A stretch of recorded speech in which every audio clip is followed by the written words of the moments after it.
My cousin would always tell us a creepy story that happened to him when he was 9. Monday 2009, my cousin, let's call him Jason, a smart 9-year-old who would play on his PS2 every day when he comes from school. On Monday 2009, he received an iPhone. The next day, he took it to school to show it off to his classmates. One day, while he was texting one of his friends, he received a message from an unknown number.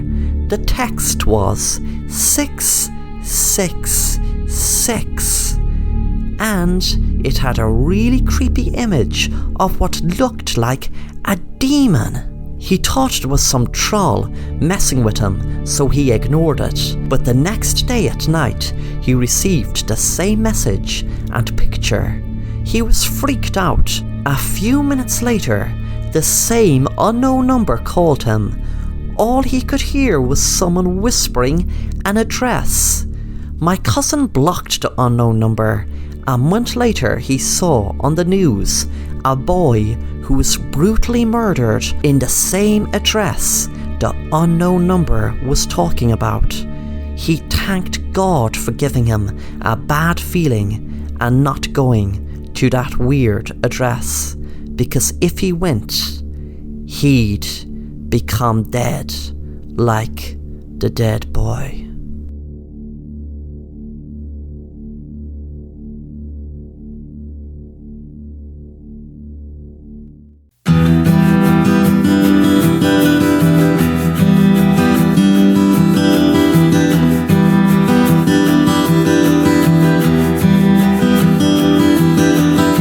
We are all chasing for more freedom, and I mean every living being, big or small, is constantly looking to escape. Humanity has come a long way with the amount of freedom and rights that people have.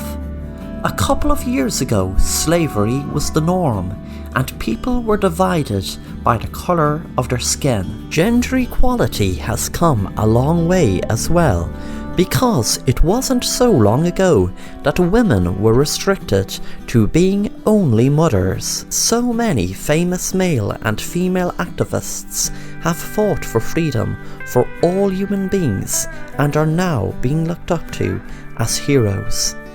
Anything can be a prison though, and it could be a job you hate or being stuck in a relationship that is going nowhere. The need to be free from those types of prisons are just as strong as any other yearning for escape. Something always comes to trap us, and the fight to escape entrapments, however big or small, is the curse for being alive. People addicted to drugs used drugs to help them escape from one hellish lifestyle, only to be reliant on their drug to the point that it becomes their new prison. They traded in one prison for another. The way addicts escape addiction is through rehab and the use of other medicines as their ticket to freedom. The need to get out of things is in all of us, but with so many rights protecting us and the freedom to love, travel and choose whatever takes our fancy, I must ask the question as to why people are so miserable, considering everything that we have and the privileges our era has given us. Unlike in past eras, we sappy group of people living in the best of times, depression is prevalent throughout the globe, and suicide is common, even though anyone from the past would think we are living in the golden age of human civilization. I always used to think that maybe we are all ungrateful, but then opinions always change. Like the seasons throughout the year. My daughter was looking for freedom, and she has always been depressed. Ever since she was a little tiny girl, she hated hanging around with other kids and was a very reserved child. The other girls naturally took to picking on her because my daughter was so different and it was obvious that the kids her age would not take to her so easily. I have had to change her school multiple times now. Now I have found a school where she can be herself. It's strange how children bully each other, as if they do not realise that what they say and do to each other has real effects on the other human. I guess maturing takes time. I tried to show my daughter the different types of hobbies she could get into, but she just doesn't seem to like anything, and everything just depresses her. I have spent quite a bit of money trying to get the best psychologist to deal with my daughter, but in the end, medication is all that we are given. I dreamt that one day my daughter would play with other girls and enjoy all of the things that life has given us.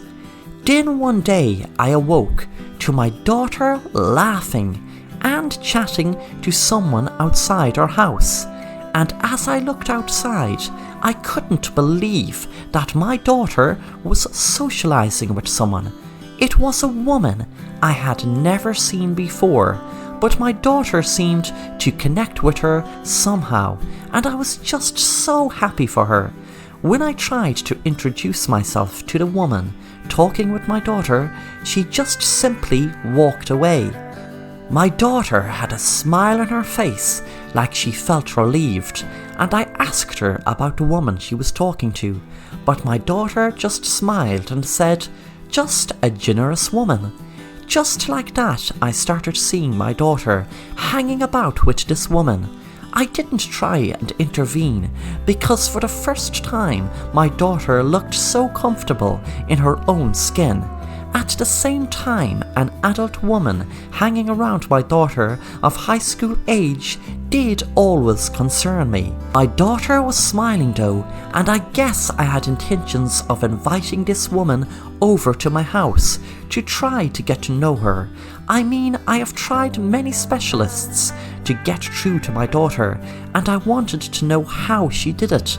My wife was a little jealous and felt like she was a failure because she couldn't connect with her daughter.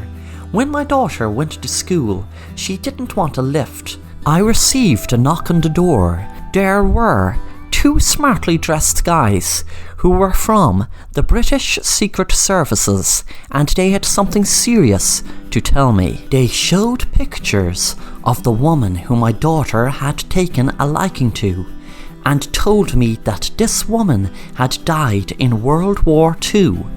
They showed us her documents and everything about her life and where she was buried, and the obvious questions were asked, but the answers were not simple to understand. "It's not the dead or anything supernatural," the first guy told me.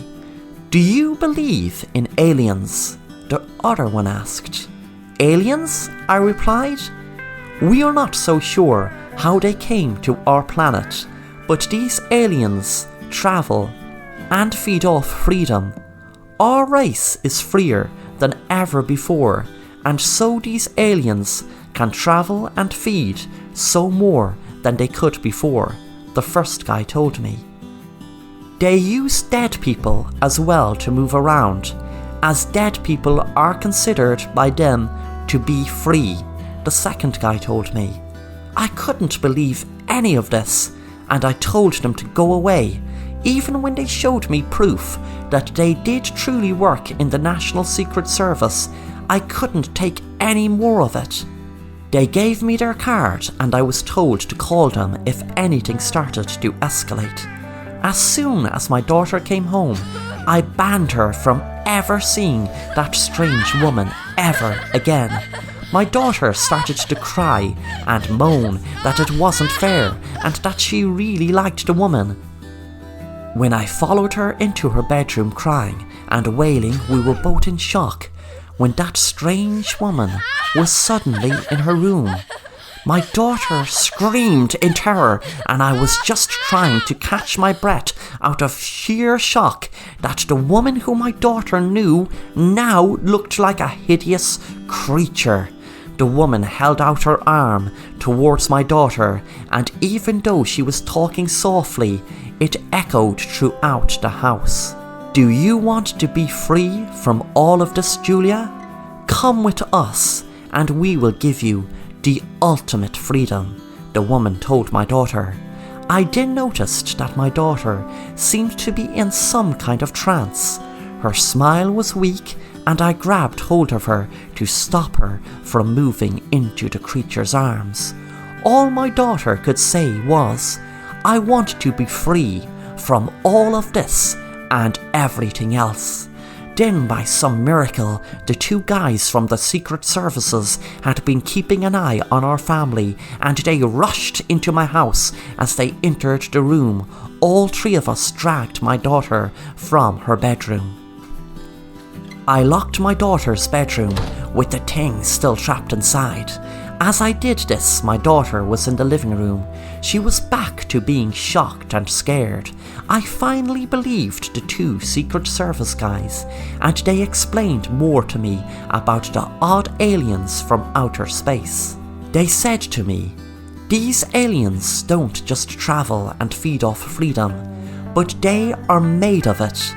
This also answered my question as to why depression and suicide is so prevalent in the golden era of having such high levels of freedom and rights. Depression is just one of the effects caused by the aliens who chase after freedom and make us kill ourselves, because they cause so much emotional and psychological pain that their victim only wants to be free from it all. I wanted to take my daughter to the hospital, but the two Secret Service guys told me that the hospital wouldn't help. They warned me that there is only one thing that I could do. They told me that because the aliens feed off freedom and can't travel through freedom, I had to start reducing my daughter's freedoms. They explained that even some of her rights as a human being would have to be limited. That way, it would be hard for the aliens to get to her. The two Secret Service guys spoke to their manager. As they explained this to me, they started to shuffle some paperwork and explain to me that my daughter had to start doing hard labor for no money. She would be prevented from going out or eating something when she felt like it. I went along with it because all I wanted was for my daughter to be safe. My wife was utterly distraught about the whole thing, and she couldn't stop thinking about my daughter's future. She was concerned about what my daughter could do if her rights and freedoms are limited. We were told that some people do survive, but some don't. We were warned that the aliens are always trying to find ways to get to their victim.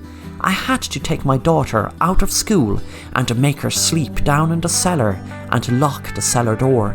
All of this made it look like our daughter was a slave. However, it did work, as the woman in her bedroom had disappeared.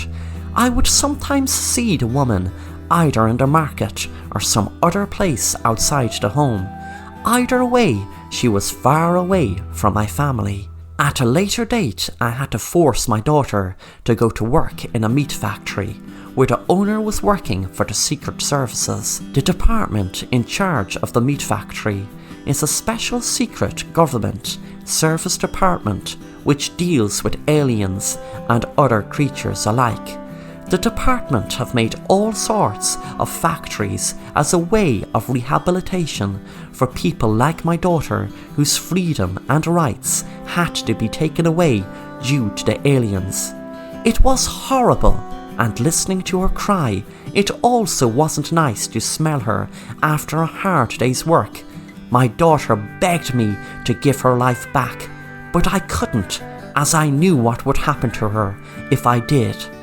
All of my daughter's basic rights and freedom now taken away, but she was safe for a while, which only lasted for a couple of months. One day I heard my daughter screaming down in the cellar. As I rushed down, I saw that my daughter was in front of that woman again, and she was trying to tempt my daughter into taking freedom. I saw my daughter going back into a trance again, and her smile was so weak and feeble I felt like she was drugged or something. I ran down the stairs and dragged my daughter away from the alien. As I did, it gave out a screech, and a couple of more Secret Service guys came to our rescue. Our house was being watched 24/7 at that point, and I locked the cellar door. After the door was locked, I looked in confusion at the two men who ordered me to take away my daughter's freedom and rights. I was confused because their plan hadn't worked as they'd promised. Then one of them looked at me with a serious, worried look and said, "We have to go deeper and take more rights from your daughter. This time we will take her ability to choose who she can have sex with." I practically puked when I heard that, and I shouted, "You want to take away the freedom of choice of who my daughter gets to have sex with? She is still at school." "We may not have a choice here, and the alien still managed to get to your daughter because she still had some freedom left, which was sexual freedom. I didn't think we would have to go that far, but this creature is determined to get to your daughter," the second Secret Service man told me. Although it sounded disgusting, they had a point. However, I wasn't going to let my daughter become some sex slave, and nor was my wife prepared to see our daughter become a sex slave. Both my wife and I decided to give our daughter away to the creature down in the cellar. As I held my daughter in my arms with my wife behind me crying her eyes out, I looked at the alien, and it looked at my daughter. My daughter smiled again. I loved seeing her smile like that. I realized then that I couldn't bear seeing her as some slave anymore. My daughter said to the alien, "I want freedom. I want to escape." And the alien touched my daughter, and she died in my arms. The alien looked at me and said, "Your daughter is now free from everything that has caused her so much agony." The next couple of years were hard. The relationship between my wife and me was not the same anymore, as we would both constantly argue and blame each other. It was not until recently we both saw our daughter again. We would see her in random places, which brought hope to us both. And one day she appeared in our house, and my wife and I were overjoyed. Our daughter was now offering me and my wife freedom. She is offering us freedom from the pain that life can give to parents whose child has died. Both of us know what we want. My wife was the willing participant, and now I have to try and to protect her from the same fate my daughter had experienced.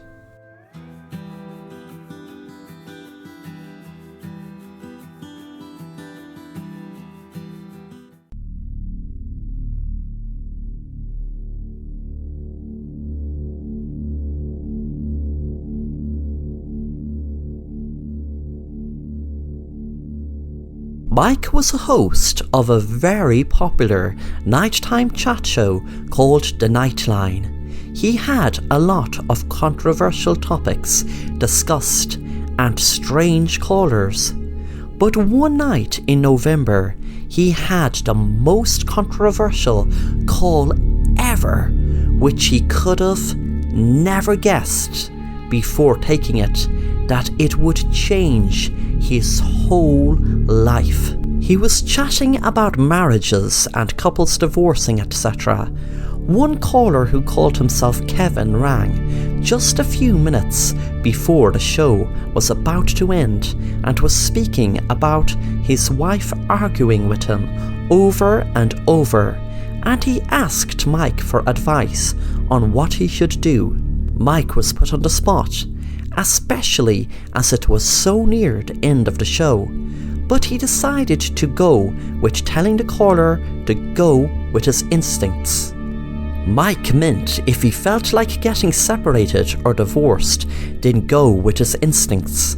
But as soon as Mike said it, a few seconds later, there was a loud sound of a gunshot in the distance. A few seconds later, there were police sirens. A gunshot in this city at night would cause a scene, so he knew it was definitely a gunshot after he heard the sirens. The thought crossed his mind, could it be Kevin the caller shot his wife when he had told him to trust his instincts?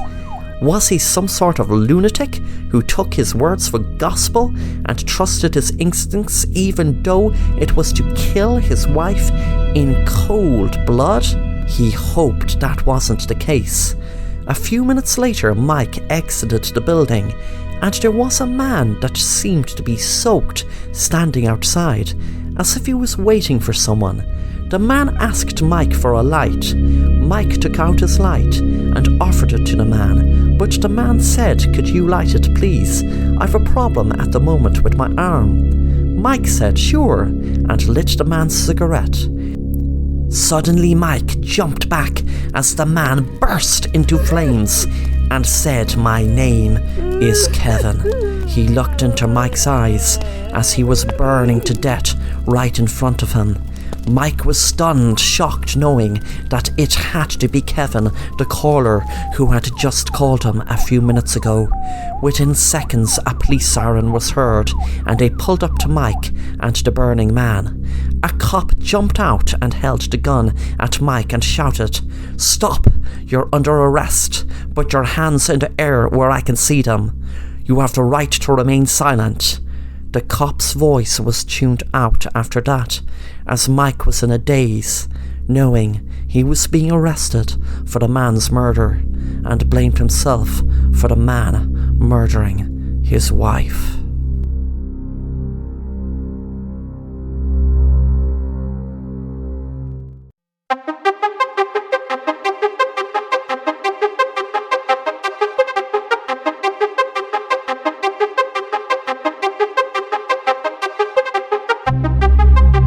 An ordinary day with my friends hanging out, riding bikes around the block and far away from home. Something caught our attention. An abandoned house. Completely abandoned and damaged. What caught my attention was the really bad smell that the house has.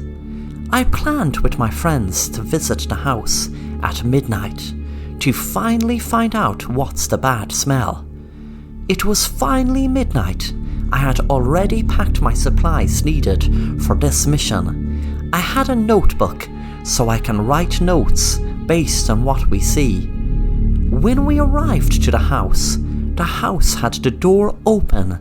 I thought it was weird, considering the fact that it was shut when we were riding the bikes around the house. Once we entered, the smell got worse. It came from the kitchen. I had a pocket knife for self-protection. We went to the kitchen, and our eyes opened wide when we realized there was a cannibalistic restaurant. I hid in the closet with my friends. I started to write notes about it. Once the people in that restaurant were gone, we took off.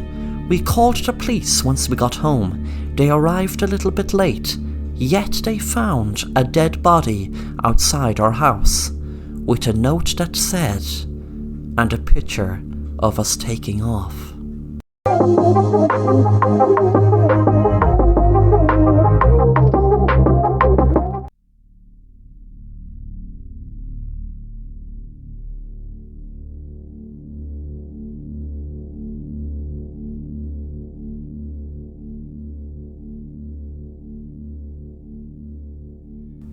The police station received a distressful call from a man who claimed that he lived with a murderer. He had to look at the murderer's face every single day. I was asked to go to his flat and talk with him. I have to admit though, he sounded off. When I went up to his flat, he was completely alone, and I wanted to ask questions about his flatmate, who he has accused of being a murderer. Where is the murderer? I asked him. The man went up to a mirror and pointed at his own reflection. There he is, he proudly proclaimed.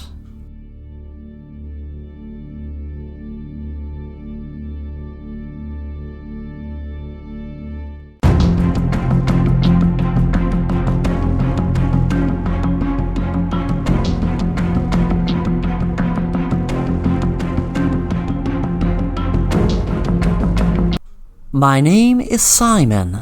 It was a Friday night and I was really looking forward to tonight's game. I'm a quarterback in my local high school football team and my girlfriend is on the cheer team. There was a lot of stress this week between my girlfriend and another member of the team, Sarah, but thankfully all their trouble has been sorted out. My girlfriend Louise can be very high-strung at times. I hadn't seen my girlfriend since yesterday. I got into a huge fight with a guy, and when it was over, I just saw my girlfriend cry and run away.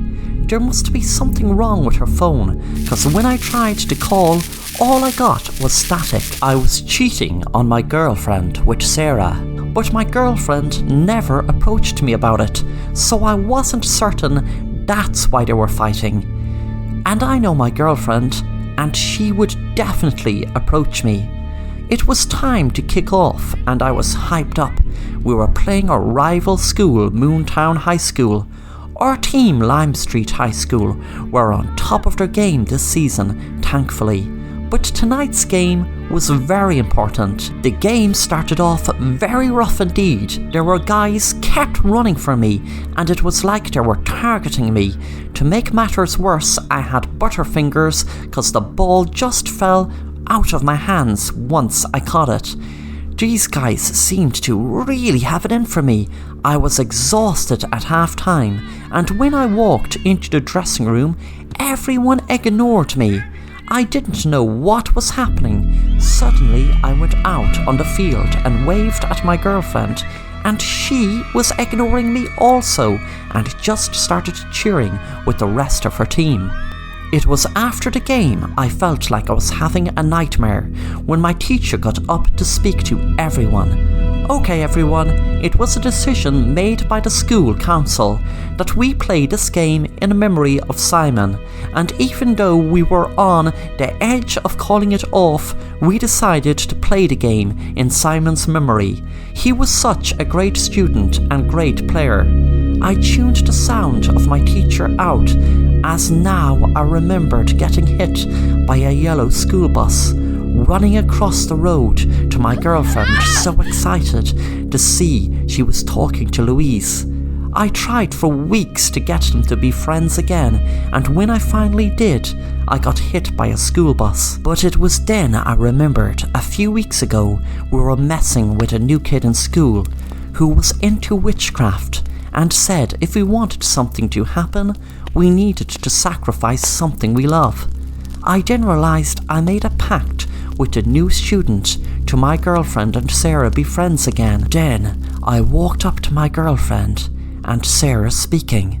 I couldn't believe what I heard my girlfriend say. I swear, I was so angry at him cheating with you, I didn't even realise I was going to push him in front of a bus.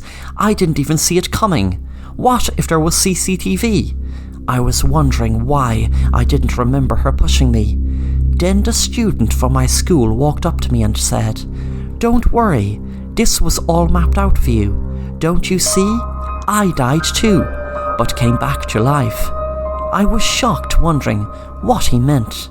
Then suddenly I could hear voices and see lights. When my vision came around, I noticed there were doctors standing over me. He said, "Welcome back, kid. You're a fighter." My girlfriend came in a couple of minutes later with Sarah. My girlfriend started crying and took my hand. She whispered, "I'm sorry. I'm so sorry." I replied, "It's okay." I told my girlfriend a few weeks later, when I recovered, about my memories of playing the game. She said there was no game, it was called off. The strange guy from school kept telling me that he was messing about coming back to life. But after researching him online, I learned that he was brought back to life after being clinically dead after drowning. He was hailed as a miracle boy. The drowning happened a year ago. When I approached him about it, he told me it would be better to forget the whole thing, because when he decided to tell people about the sacrifice, etc., they just thought he was crazy. The boy looked confused. Then I got a phone call from my mum telling me that my girlfriend was hit by a truck. I had then realised why the boy looked confused. Then he looked shocked. He said, more than likely she hadn't known what the sacrifice would be. I got angry with the boy and shouted, "What do you mean?" Then my girlfriend walked up to me. She hadn't realised she had been killed. The boy said, "You can see dead people. That's the thing about this." My girlfriend smiled and said, "What's wrong?" I had then realised the reason I came back to life was because my girlfriend wished for me to get better, not knowing that she would sacrifice herself.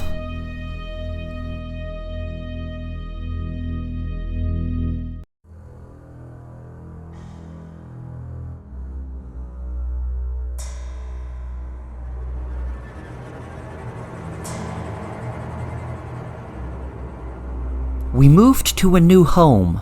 Our home went through a home invasion many times. So much we had to move. As I was packing my stuff, I called my friends to see if they can help me with the moving. They agreed. We carried boxes and boxes to the truck. It was already night.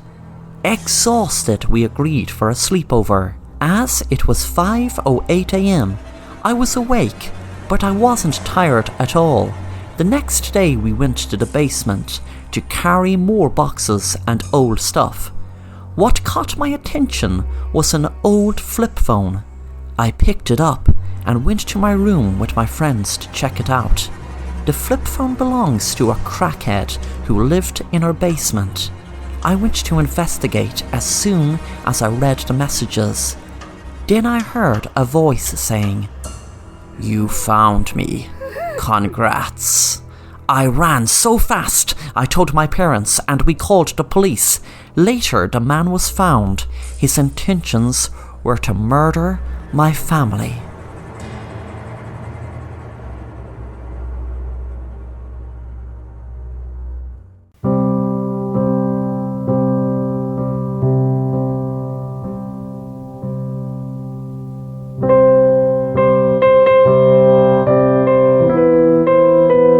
My name is Rachel. Me and my boyfriend, Alan, were having a Valentine's dinner date. But it wasn't an ordinary Valentine's dinner date, because my boyfriend, Alan, was married. We had arguments over and over for the last 2 months since we met. Alan promised me he would do something about it, and I gave him an ultimatum. Either sort it out by Valentine's, or I can't keep going on being his mistress. We were enjoying our meal and drinking wine. It started out your usual romantic meal, but then things started getting a bit tense when I asked him, did he end things with his wife. Alan said to me, "Look, I know things have been all over the place, and I am not going to string you along any longer, trust me. But there was a time I loved my wife very much, but that love is gone long ago. You are the only person I love now. But saying that, because of me loving my wife so much before, I feel guilty just telling her outright it's over." I was angry. "So you're telling me after promising me you'd sort it out by Valentine's night, you still didn't sort it out?" Before he could say anything else, I said, "I'm getting more wine." When I opened the fridge, I nearly got sick when I saw Alan's dead wife inside the fridge, and half of her body was gone. There was a laptop open on the table with a how to cook humans guide showing. I found it hard to walk back into the kitchen with the fear running through my body. I went back and shouted at him, "What the hell is your wife doing in the fridge? Did you just feed me your dead wife? Is that your idea of sorting it out once and for all?" Alan looked shocked and said, "What are you talking about?" A few minutes later, after Alan came around from the shock of seeing his dead wife, he rang the chef he had cooked the dinner. When he rang, there was a ringtone coming from the basement. A few seconds later, the chef came into the dining room. Jake, the chef, holds a gun up to Alan and said, "Well, Alan, I'm glad you took the bait in the bar a few months back when I became very friendly with you and you spilled the beans on your affair. The affair with my wife, may I add. I also loved how you liked my idea of me cooking yourself and your mistress's meal, but little did you know that I'd cook your wife." Rachel looked in a daze, shocked at what she was hearing. Alan started crying. "What the hell did you kill my wife for, you sick bastard?" The chef smiled and pointed at me saying, "Because you were having an affair with my dishonest bitch of a wife, that's why." I had never told Alan I was married and had never realised my husband knew I was having an affair. "Please, Jake, stop this madness. That poor lady did nothing wrong to you. Why are you doing this?" He said, "Because he took you from me, so I took his wife. It just dawned on me now that I was just after eating the woman's body." Suddenly, Jake shot Alan dead, and then he shot and killed me. You might wonder why I'm able to tell you this story when my husband killed me. The answer is nothing what you think you know about this story is true. There was no body in the fridge. There was no mad, angry husband or mistress. There was just me and my hallucinations. My dissociative disorder. I should not be in prison. It is not me who killed my wife. It is those people inside me. Maybe I will be out next Halloween. Maybe I will be out next Christmas. Maybe I will be out next Easter. Maybe I will be out for Valentine's Day next year. And then maybe I will have a romantic meal like I should have had this year. I wouldn't hurt anyone. Why can't they understand that?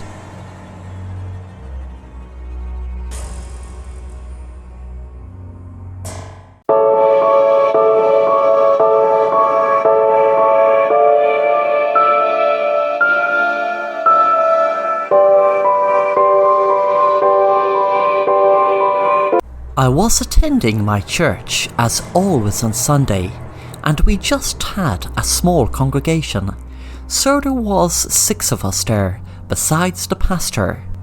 It started just like usual. The pastor thanked us all for attending. "Hello everyone, and welcome to this place of worship. And it's not important just to us be here today in church, but what is important is that we are in the presence of Jesus Christ, and we are all sinners. But we know that Jesus has died on the cross for our sins. We not only thank Jesus for putting us first, but we have to give Jesus all our love, as we are not worthy of his love, but he still loves us. This church might be a small church, but I have great news. I got a call from a big church in Florida. Ye might have heard of Pastor Duke. Well, good old Pastor Duke has invited us all to travel to his church in 2 weeks. He has our transport sorted out. His friend Henry will be collecting us all on his private plane. I am very excited about this, and we will be staying for 2 days. Please let me know if you are going to be travelling, and I will put your name down. Also, please don't invite anyone else, because it is just the regular churchgoers are invited. Well, I hope you are all as happy with the news as I am, and as I said, please let me know if you are interested in travelling. Whispers went around the church that day, and every one of us put our name down.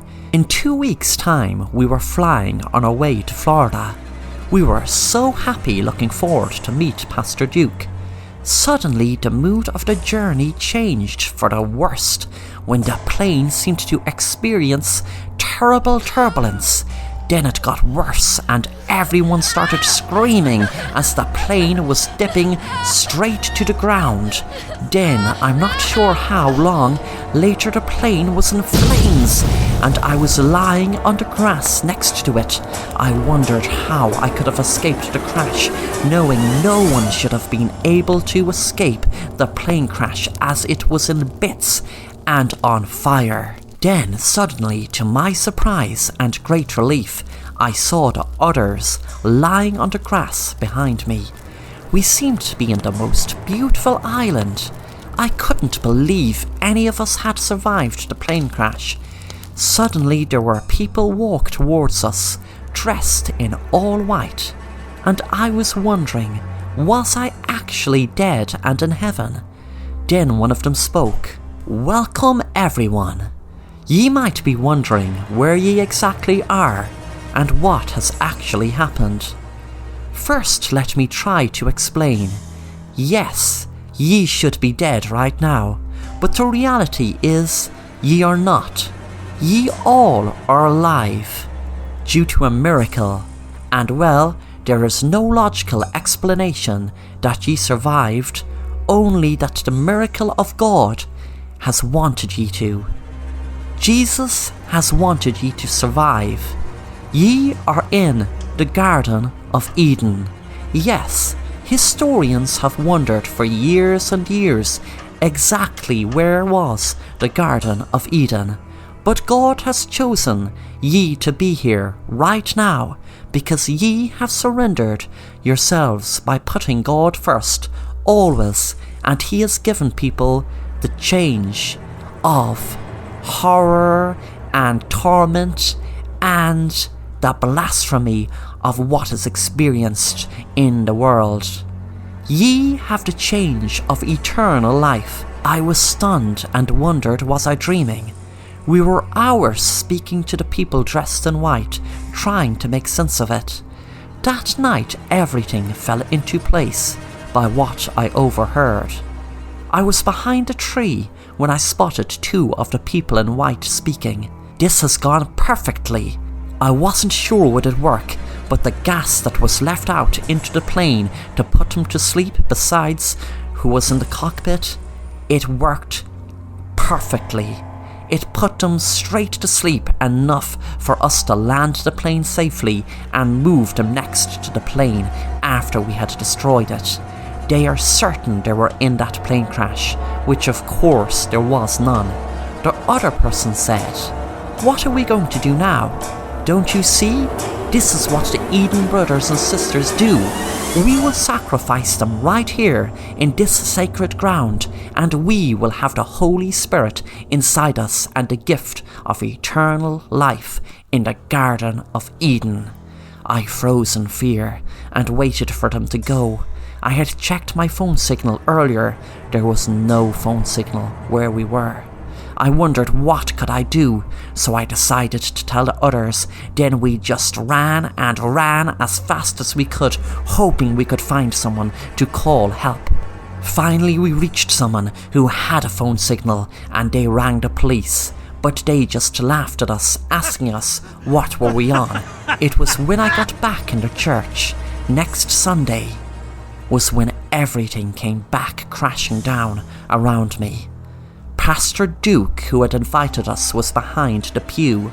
Suddenly the doors locked behind us, and he put up his hands and pointed down at us, shouting, "Repent."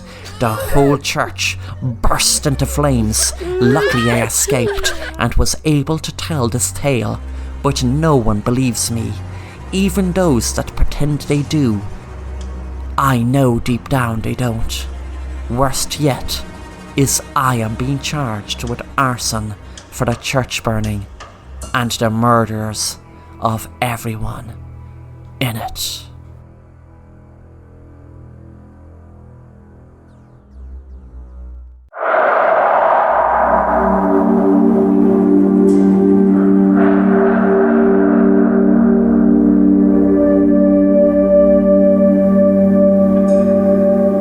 Me and two of my friends, Sarah and Julie, were having a sleepover.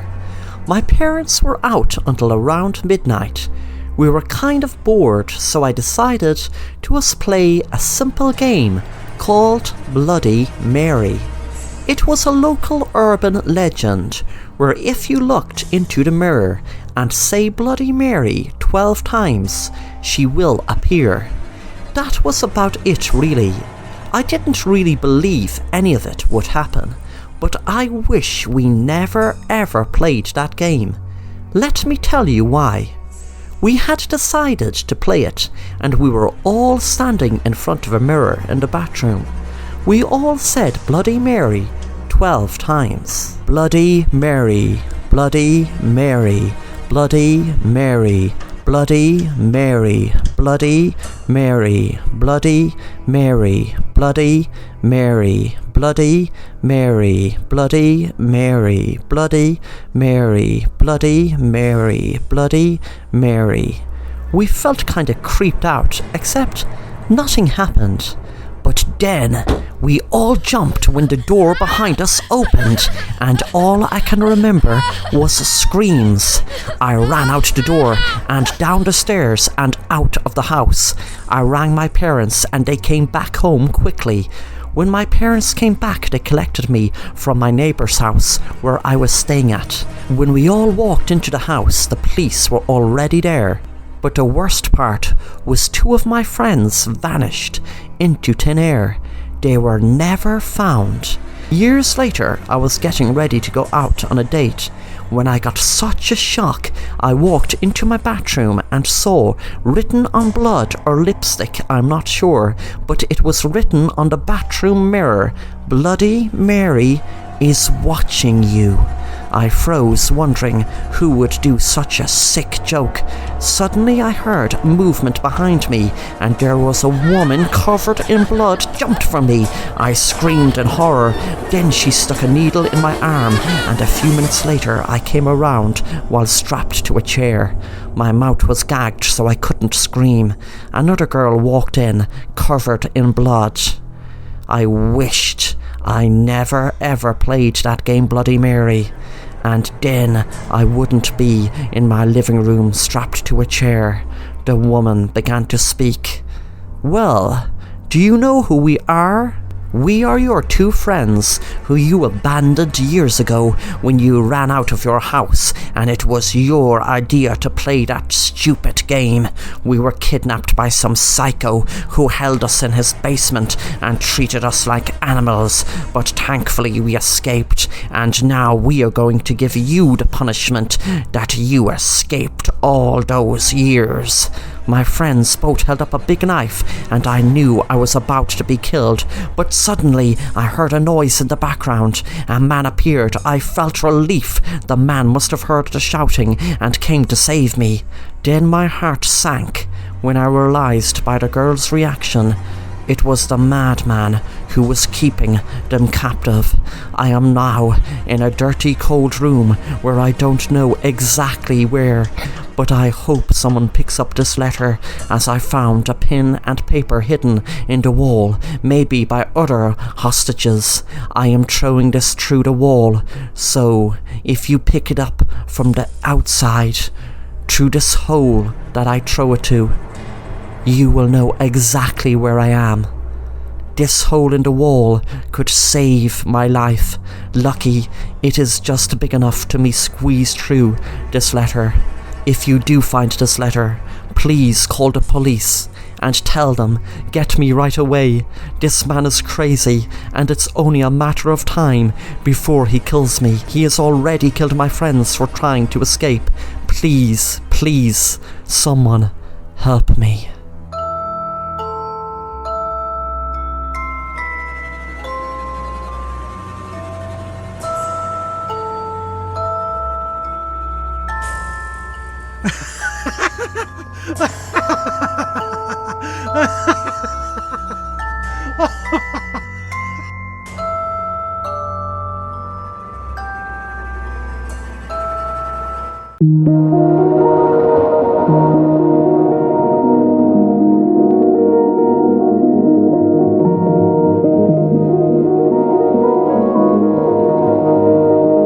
Sarah saw an ad in a local newspaper that a psychic was visiting her town.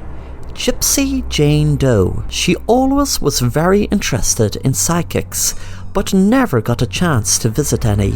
She used to remember her grandmother saying they were all charlatans.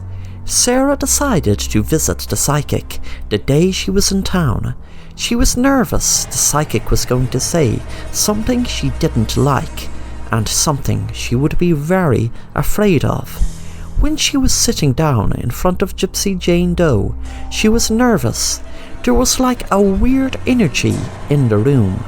The woman looked at her crystal ball and then put on a face as if she was after seeing a ghost. Sarah asked her what was wrong. The psychic looked up to her and said, I can see very bad things happen to you, or anyone who you are close to. Sarah said, what do you mean? The woman looked into her ball again and said, you or someone you love will be killed, and there will be a fire. A big fire. Sarah had enough of it and stood up and said, I've had enough. How much? The lady said, $5 will be fine. Sarah gave her the money and walked out of the room, worried about what she had just told her. As she was going out of the room, the woman called after her, be careful, child. What I saw in my crystal ball didn't seem good. The next day, Sarah was inside in her bedroom playing a computer game when she smelled smoke. She straight away thought of what the psychic said. She ran out of her room and down the stairs. She screamed when she saw her dad lying in blood on the ground. He must have been attacked. Then suddenly, when Sarah turned, she jumped with fright as she saw the psychic in the room. Sarah screamed, oh my God, you did this, you crazy old bat, you did this. Why? The psychic said in a bitter, angry voice. Because your stupid grandmother cost me so much money.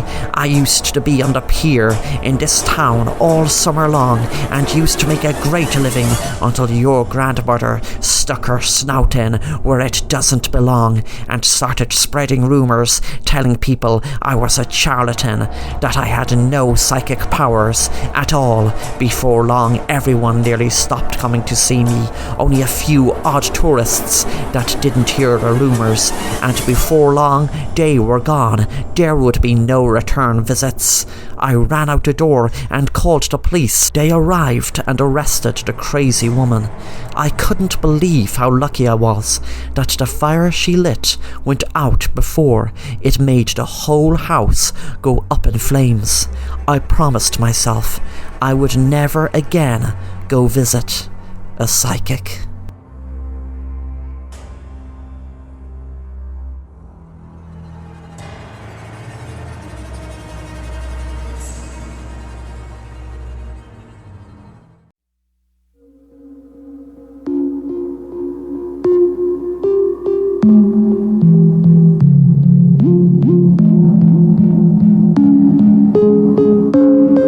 Me and my two friends stepped inside a haunted house, and the one thing I knew about this house was apparently there were some strict rules you needed to follow once inside. I had no idea what the rules were, but the house was just an ordinary house built in the 1900s.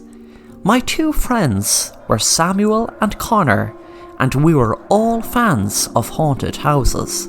The three of us smashed the front door and we were able to enter the abandoned haunted house. To be honest, the whole area was kind of abandoned. As soon as we stepped inside the house, we still didn't know what the rules were. Inside the abandoned house, it is exactly as you would expect an abandoned house to be. Distant from present times, even the atmosphere didn't want us inside. And then Connor shouted out to us because he had figured out what the rules were. You would think the rules were written on the walls or on some piece of paper, but when Connor showed us his arms, it had writing on it. When me and Samuel checked ourselves out, we too had writing on our body, which we didn't write, and it was the rules of the house. Connor on both his arms had the rule no talking written on his arms, and he couldn't talk anymore. Samuel on his feet had the rules no violence written on one of his feet, and I had something written on my neck which read no leaving for the three of you. And I guess we each had our own rule to follow. Connor couldn't speak anymore. Samuel couldn't do anything violent anymore, and when he tried to smash a window, he just couldn't. I tried leaving, but there was a new door which had replaced the old one we had broken to get into the house. Also, my rule written on my neck also affected the other two, while theirs didn't affect mine. Connor started to panic because he couldn't talk anymore, or whenever Connor tried shouting, but nothing would come out. Then Samuel had an idea. Because the rules were somehow written on our body, the only way to break them is by breaking the limb it's written on. Then I did something without asking Connor's permission and broke both his arms, and Connor managed to scream. He was angry and glad at the same time that I broke his arm and disproved Samuel's theory to be correct. Connor then broke Samuel's feet, the one where the rule was written on, and Samuel was able to act violent again. They were both in pain, but relieved, but none of us could get out of this house. You see, my rule, which was written on my neck, affected all three of us, and I know that there is only one way to break the rule. Samuel and Connor can break windows all they want and act violent, but a replacement would just appear, as none of us could leave the house. The only way to break the rule is by snapping my neck. I declined all offers of snapping my neck, and there is no easy way to break someone's neck, as the fatality of death is too high. After many days inside this house, I am considering letting Samuel break my neck. Luckily, we brought ibuprofen to ease the pain which Samuel and Connor are experiencing, and some food as well. We are running out of food and pain medication, and the only way out is by snapping my neck to break the rule of not being able to leave this house. I have tried breaking my neck, but the rule seems to be a strong one.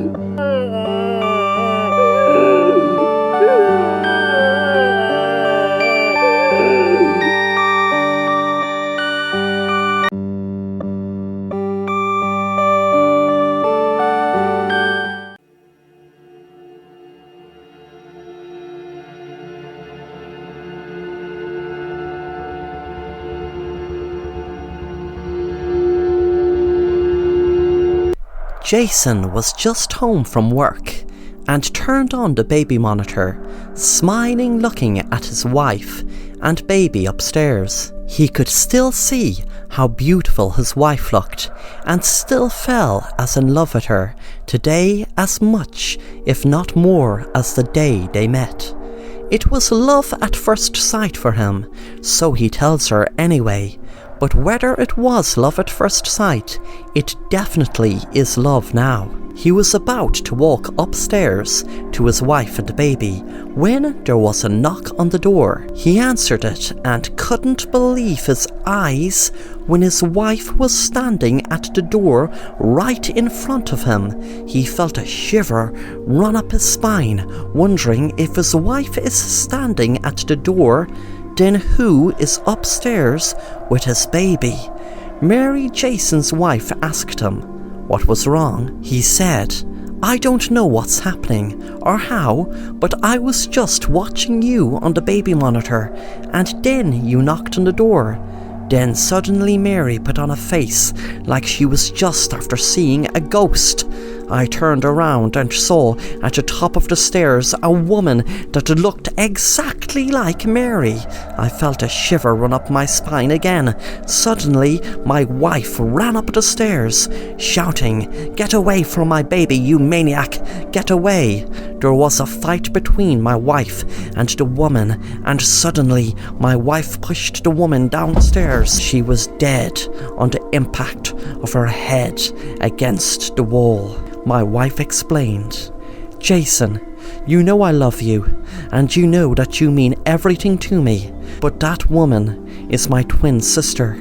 I am so sorry to have to tell you this way, and I am so sorry I lied to you about my parents dying in a car crash. I feared you'd be turned off me if I said the truth. That's my twin sister. I know I told you.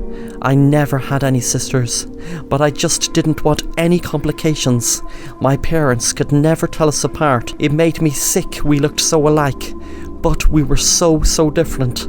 Even my parents could never tell us apart, except for a knife wound on her back that she got in a fight in high school. When she was a teenager, she got put into an asylum at 17 for murdering my parents, but last week she escaped. I'm sorry, I didn't tell you this sooner, I really should have." We decided to go to the police, and thankfully my wife didn't get arrested after the police knew her twin sister's history. That night we were in bed, and I felt a strange feeling. I don't know why. Then, out of the light of the moon, I felt a shiver go up my spine as I saw on my wife's back a scar that I never saw before. Because there was no scar before. I then realized my wife was not lying next to me, but her twin sister was, who killed her parents and who killed my beloved wife. I froze in fear, wondering what to do next. Then I saw a knife rise, and I heard words mumble in a sleepy tone. "Are you awake?"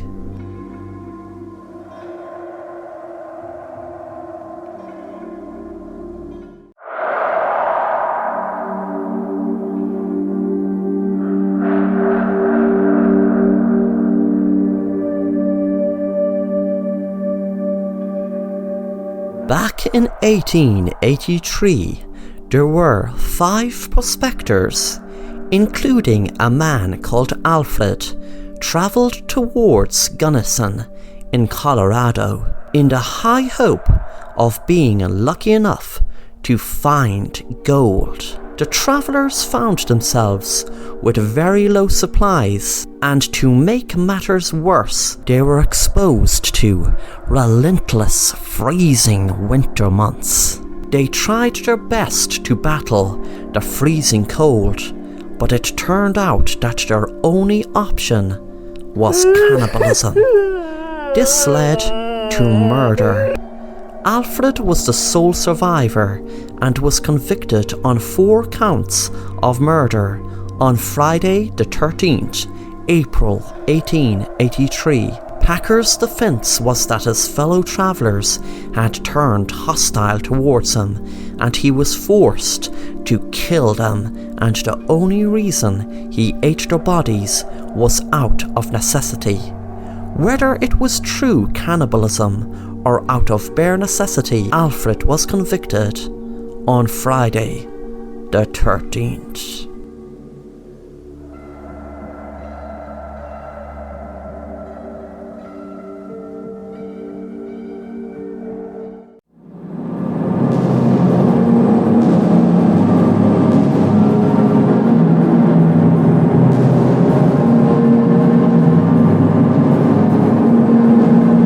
Nora was 12 years old and always was afraid of a monster hiding under her bed. She stopped looking only a few days ago because she was always afraid of looking into a monster's eyes. She used to tell people but stopped as she knew they would tell her that she shouldn't worry about such ridiculous things. Suddenly one night Nora was trying to get to sleep, but she was tossing and turning. She heard noises from under her bed and she decided to take a look. When she did, she saw her father that she had drugged a few days ago gone a very pale colour. It was now time to kill the monster she knew. Her father's eyes opened in horror as she got out a knife and slit his throat. Then she was relieved that the monster under her bed was dead. Weeks later, the body was found, and Nora was nowhere to be found. Suddenly, the case took an unexpected twist. Years earlier, there were a whole family murdered by a little girl, and she was found crying, clutching onto a doll. Some people say the doll was possessed. One detective was surprised to learn the story because he remembered the doll in the room. When he went back to the room, he looked at the doll, but what happened next made him freeze in fear, as the doll wasn't the same doll he had seen. The doll was a miniature version of Nora. He thought it was some sick prank until her eyes blinked.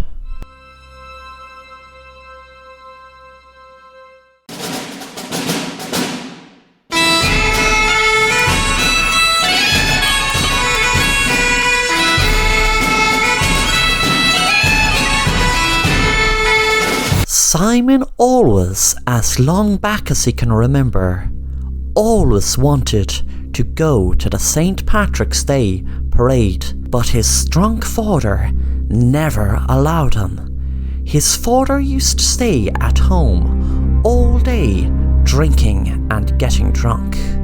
Years later, when Simon was 8 and had the independence to go himself, he made the most of it and wanted to really make an impact on St. Patrick's Day and enjoyed it to the full. He designed shamrock hats at the tender age of 8, and for some reason they became a must-buy hat, and the shops couldn't have enough for the people that wanted to buy them. They were that popular. It was finally St. Patrick's Day, and he was really looking forward to finally enjoy St. Patrick's Day parade. He walked into the parade and enjoyed all the floats and was so happy seeing people wear his beloved shamrock hat. He knew that now was the time. After all, he was so lucky to be able to come across a witch one day on his travels through a fairy fort. He still didn't believe it until it happened. Then he said the words, "St. Patrick's Day, top of the morning to ya." They could be any words he chose, the witch said. It was all what was done during the ritual made it work. He looked around, waiting for something to happen. Nothing did. But finally he could see some man next to him turn green, then his child. He smiled, knowing this was all happening. Within minutes there were more and more people turn green and turn into leprechauns, and within 20 minutes the whole parade was a bloodbath, with leprechauns killing each other by any means necessary. Simon smiled, knowing that finally he got payback for all those years his school friends and families were enjoying St. Patrick's Day.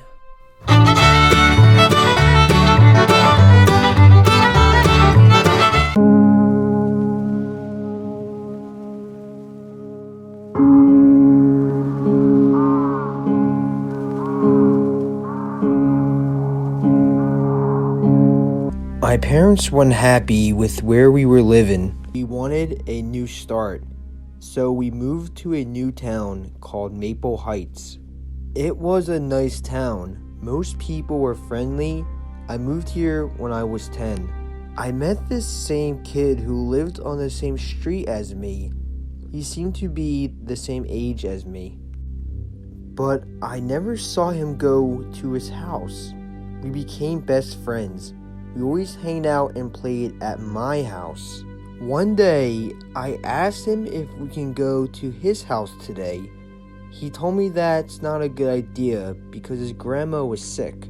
I asked about his parents and he started crying, so I never asked him about them again. It always crossed my mind of what happened to them and where they are to this day.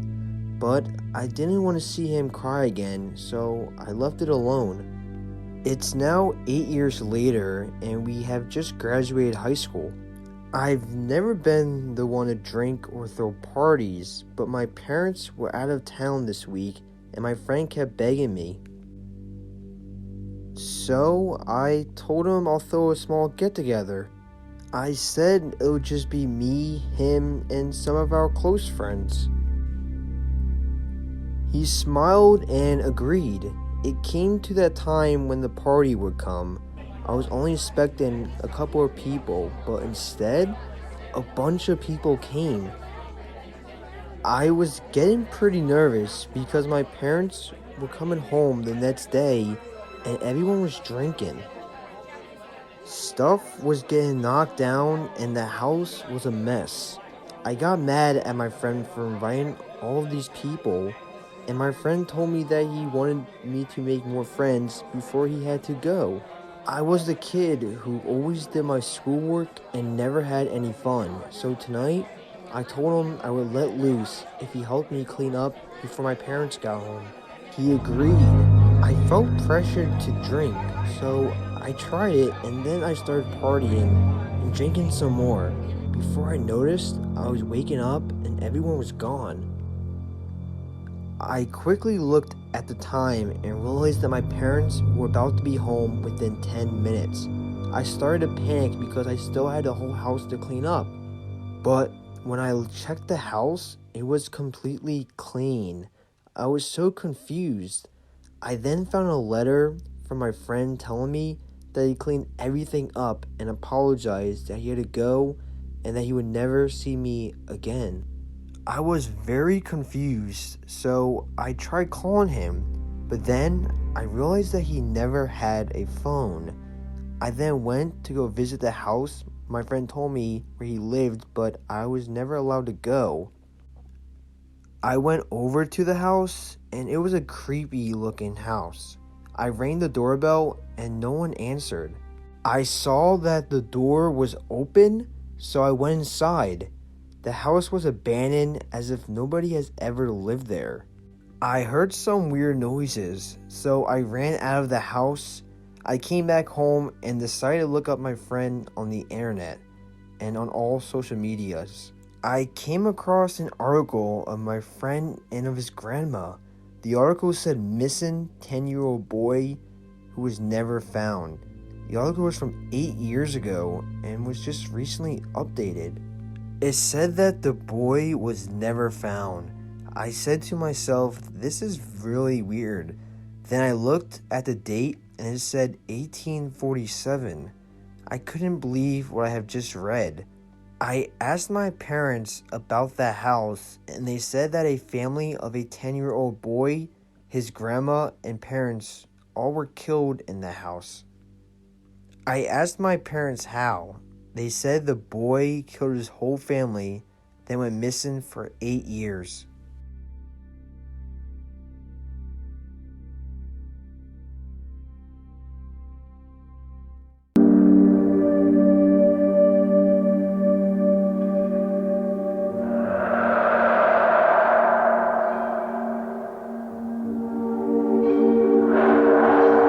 Sam was so happy to have discovered from his dad a time travel machine.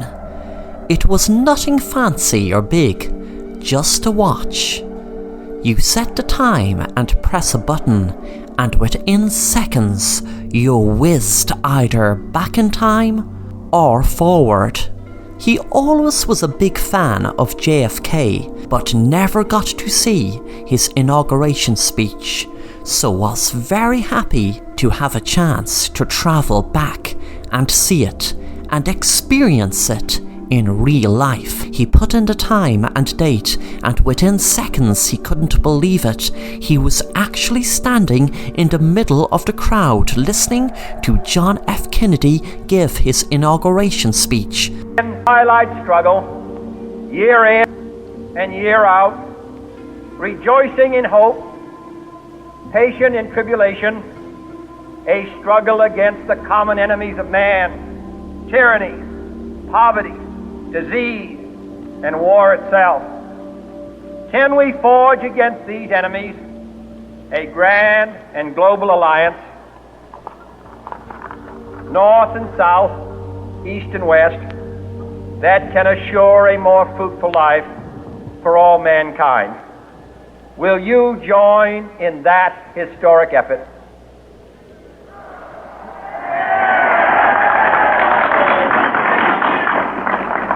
In the long history of the world, only a few generations have been granted the role of defending freedom in its hour of maximum danger. I do not shrink from this responsibility. I welcome it.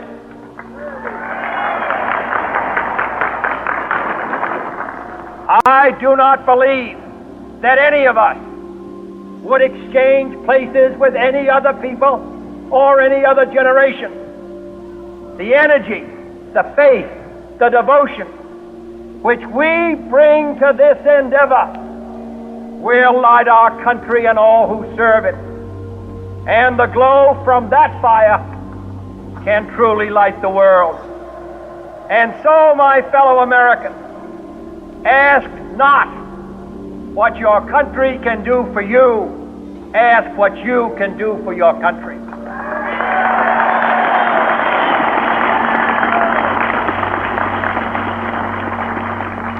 After that, he knew what else he wanted to experience, and that was walking on the moon, so he set the time and place to the rocket just before they took off. His experience was absolutely amazing. Sam felt like he was dreaming when he was actually hiding in the spaceship, ready to walk on the moon as soon as he had the chance. He knew they would be all in spacesuits and had his ready, so that would be also a good way to blend in and not be seen by the others. To be an outsider.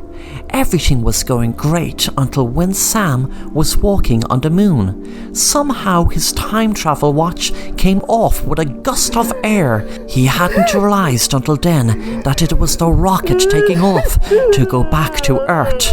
He watched his time travel watch float off to outer space as he floated the other way, knowing that he had no way of getting back to Earth and would starve to death floating in space.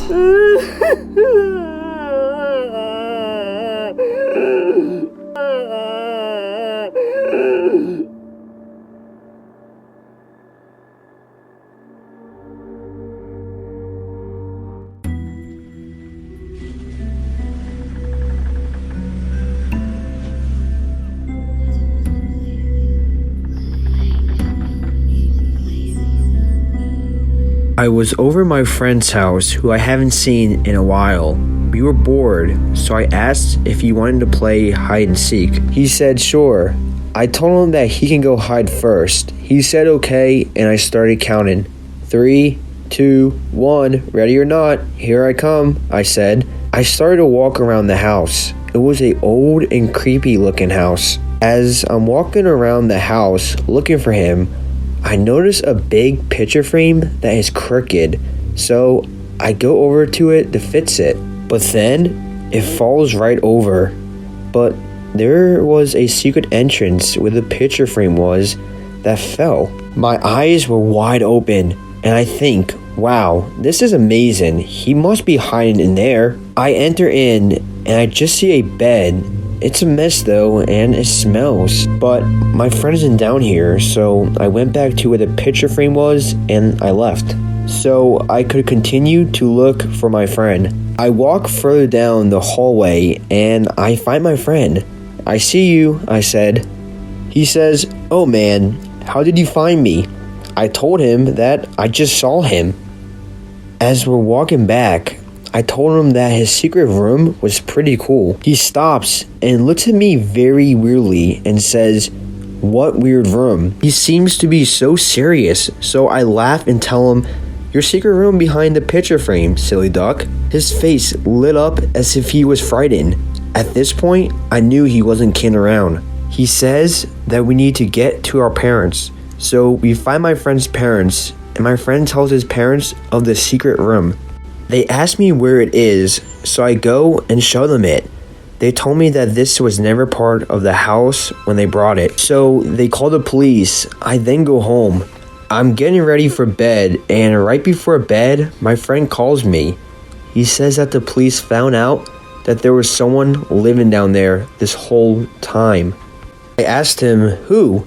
He said they're not sure. The man was never caught, but someone was definitely living down there.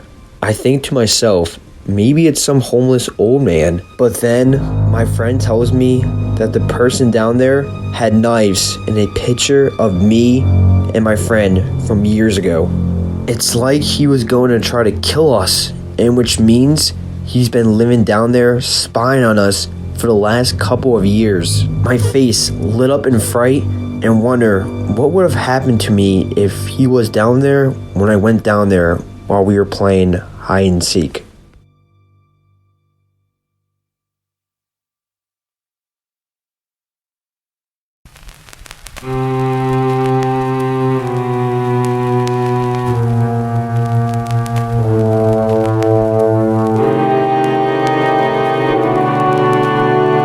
Okay, my family are rich, and with us being rich, we can do a lot more activities than the average person. So because we are spoilt with so many options, my family are always at a loss for what activity we should do next. And so we let the monsters in the forest vote for us. So for example, a couple of months ago my family didn't know which holiday to go on, so we rounded up about 20 animals from our farm and sprayed some colour on them, with each colour representing a holiday. We divided the animals into 4 groups of 5 and led them into the forest. Then it was my turn to shoot out into the forest. We are not sure which holiday to go on, so choose for us. We found that all of the sheep were killed with an X mark etched onto them, and they were with the blue mark. Blue represented Dubai, and so we went to Dubai for a week.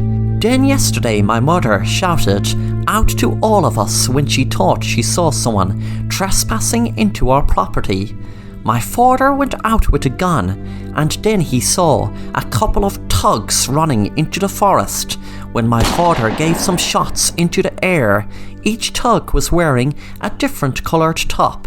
My father looked back at us and said, blue top is full English breakfast, green top is a vegetarian English breakfast, orange top is going out to a cafe for breakfast. He then shouted into the forest, I can't decide what kind of breakfast I should have, so vote for me. And then we heard one of the men scream. It was the man with the orange top who was found bleeding on the floor with an X mark on his body. It looks like we're all going out to a cafe for breakfast, my father told us.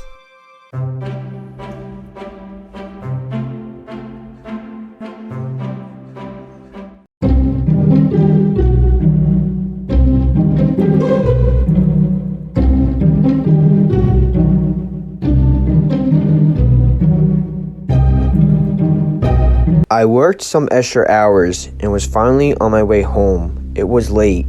The bus came and I took it home. Usually there's no one on the bus but me and the driver, but this time there was another man on the bus. He looked very creepy and scary. His face did not look so happy. As I was waiting on the bus, my stop came, so I got off the bus. Weirdly enough, the man also got off where I did. I didn't think too much about it because maybe that was his stop too, and maybe he also worked late or was on his way home from being with family. As I was walking home, I noticed a man behind me. He wasn't right behind me, he was keeping his distance, but was still following me. The other weird thing was that there was no one else on the road besides us. As I continued my walk home, I noticed that the man kept getting closer and closer to me very slowly.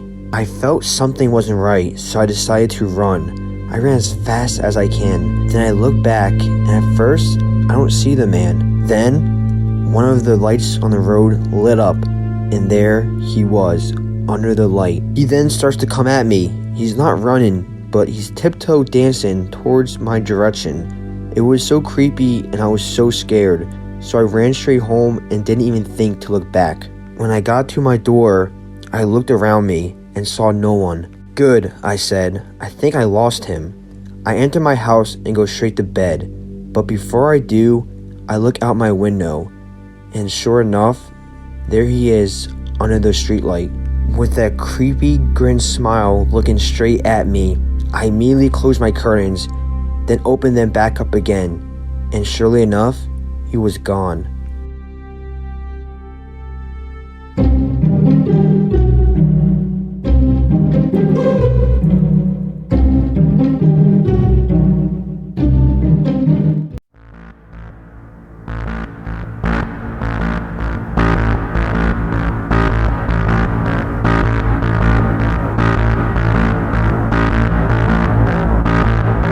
Three people were offered a chance to enter an escape room competition, and the prize for whoever wins gets a prize of $10,000. There were three guys, Mike, Tony and Simon. When they entered the building, a woman greeted them and told them to wait in the waiting room. They all sat down waiting for further instructions. Finally, about 10 minutes later, a voice came through a speaker on the wall. Hello, and welcome to the escape room.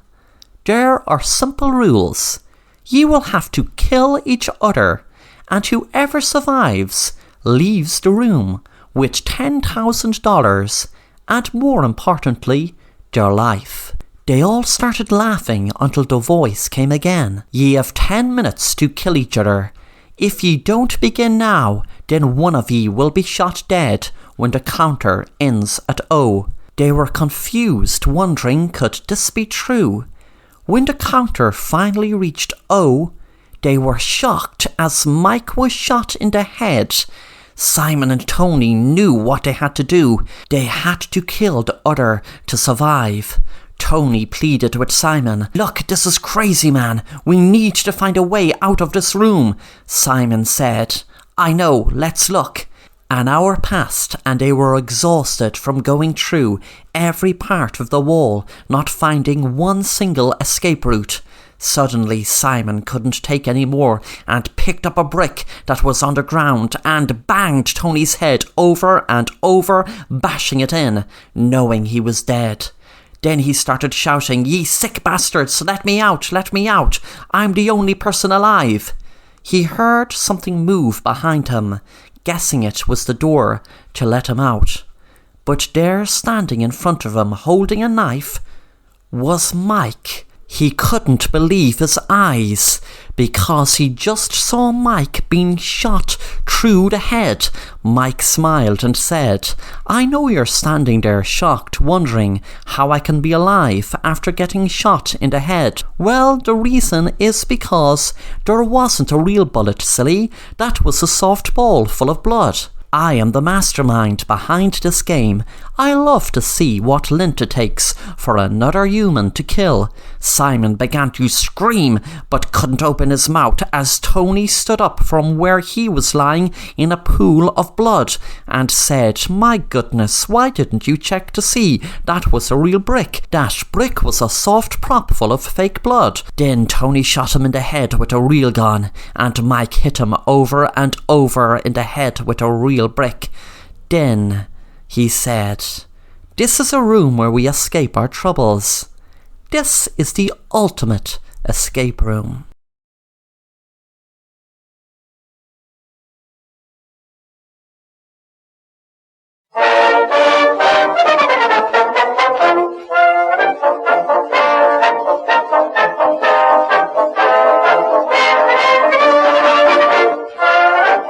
I never wanted to join the Marines, but I got talked into it and it just happened. I was coming home from boot camp. I had a bad experience with the military. I was about to graduate boot camp, then on the last obstacle course, I unfortunately got injured. They kept me in this hospital for months so I can heal, but I never healed, so they were forced to send me home. I've been through hell and now I can't even graduate. This sucks, I said.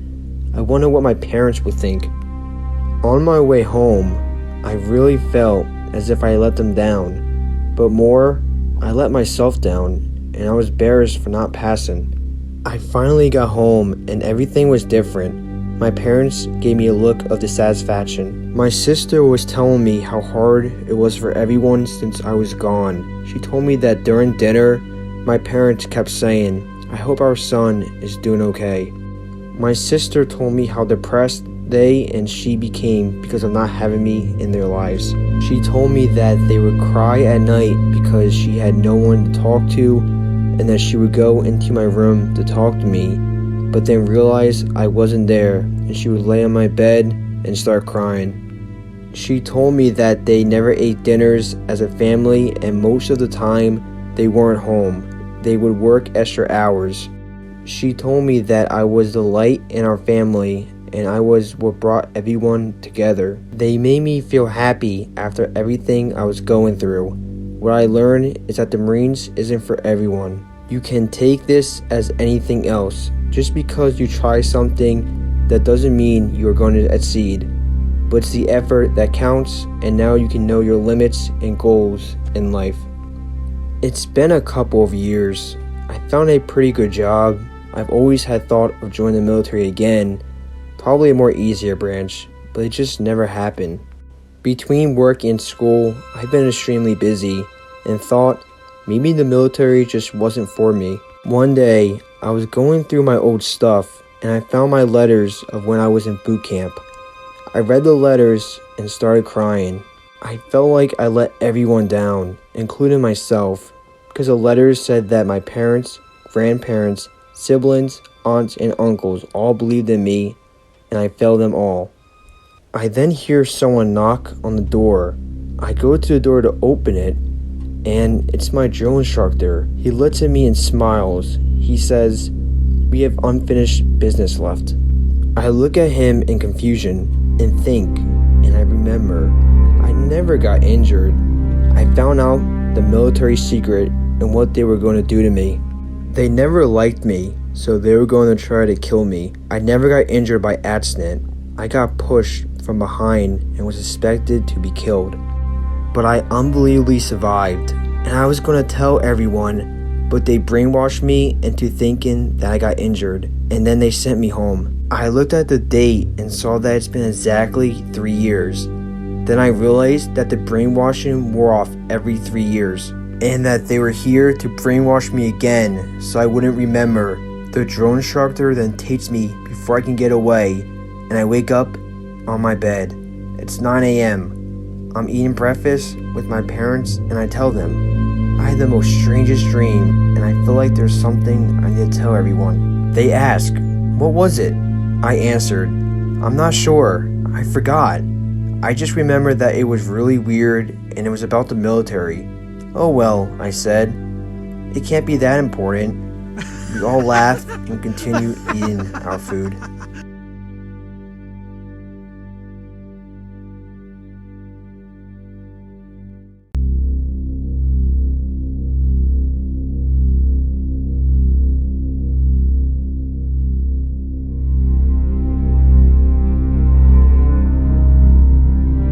People only love my food when they are starving for 2 weeks straight.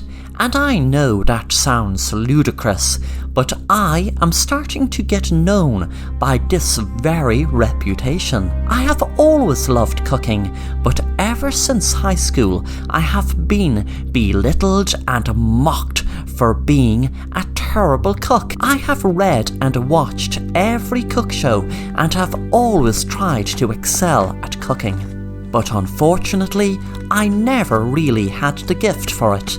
You know, sometimes you do need the talent to begin with to excel at something, and I do believe there are some things you were born to do and other things you were born not to do. Anyhow, a couple of months ago a homeless man hadn't eaten for 2 weeks straight and was begging me to give him some food or make him something. He wasn't asking for money, but just something to eat. I decided to cook him something, and people have always criticized how my lasagnas taste, which is basically that they taste horrible.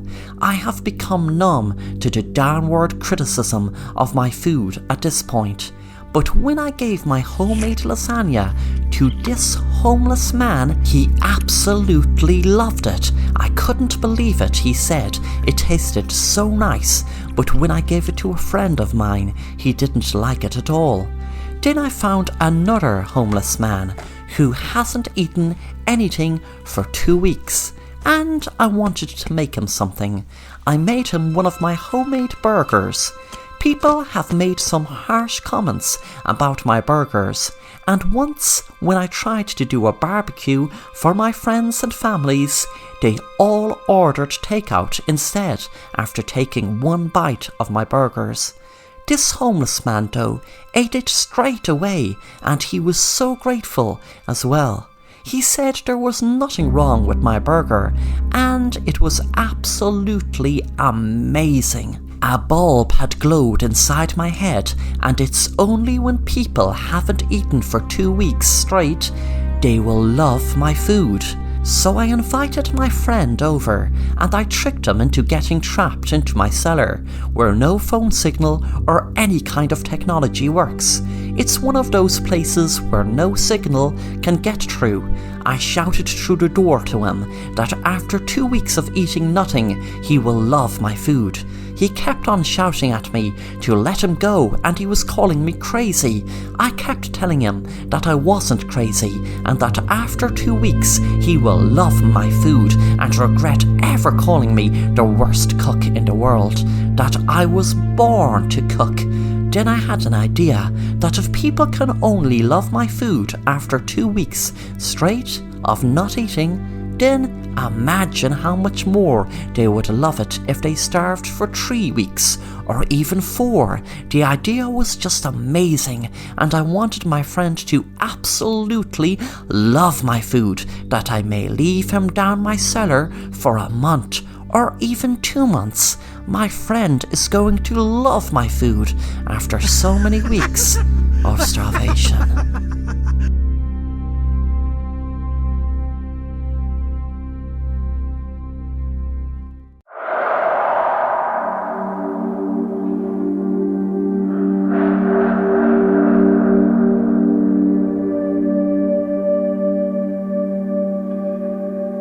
I was in high school. I would always get made fun of because of the way I looked or how I sound. I have tried to defend myself, but that never seemed to work. I tried ignoring them, that didn't work. I tried calling them names back, but that didn't make me feel good. I didn't want to stoop down to their level. I was in school walking down the hallway, and one of the bullies trips me. I fall right on my face. Then, everyone starts laughing at me. I get up and run to the bathroom to cry. I hate my life, I said. My life sucks. My life would be so much better if it wasn't for those bullies. The lights flicker, then they turn back on. As I clean myself up, someone else comes in the bathroom, and all I hear is them saying my name. I don't believe in violence. Also, the fact that he is twice my size isn't a fair fight. I tell him to leave me alone, and he laughs and tells me if I don't come out from the stall, then he will come in. I come out of the stall and tell him that I don't want to fight and that I don't want any problems. He doesn't care. He looks right at me and punches me. I fall to the ground, and then he gets on top of me and starts hitting me some more. "I'm gonna end you," he says. Then the lights start to flicker some more. Then behind him, I hear a voice. "Get off of him or you will regret it." The bully also hears the voice. He looks behind him and there's nothing there. Then the bully is about to hit me again, and then the voice says, "I warned you." The bully gets up and looks behind him again. There's this figure, very pale skin with a hoodie and clothes covering most of his body. The bully says, "I'm not scared of you." The lights turn off and 3 seconds later, they turn back on. There's nobody there. It's just me. The bully and the mysterious figure are gone. I was very confused and blacked out. I wake up at home and I thought it was all a dream. The next day, I go back to school. Then I notice that the bully is nowhere to be found. I asked some people, and they told me that they haven't seen the bully since yesterday, and that what happened to me is true. That it wasn't a dream. I did get beat up by the bully. Well, I try not to worry about it and live my life. I made a lot more friends, and I became a lot more happier. I became the popular kid, and now I had to beat up a kid to show that I was in charge of that school. All of my friends looked up to me like I was their boss. I've enjoyed it. It's now been a couple of more years later, and I still haven't heard of that kid. Maybe he moved or got expelled for hitting me.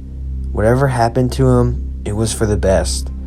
As I'm about to leave school, I have to use the bathroom. I go in there and go to the stall.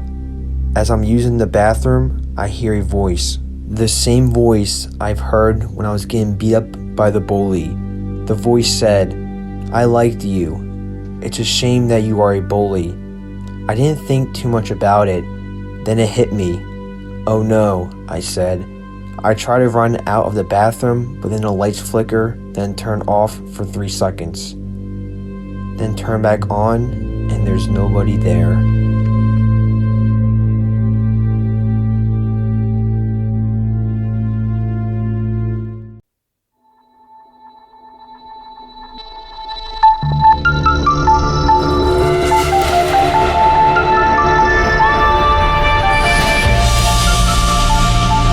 Susan was a regular 17-year-old high school student, but what made her different than her classmates was her father was a famous senator. Because of this, everyone knew they were a very rich family. One day, everything changed in Susan's family when her dad got a phone call for ransom of $1 million for the safe return of his daughter. He was told if he contacted the police or FBI, she would be killed.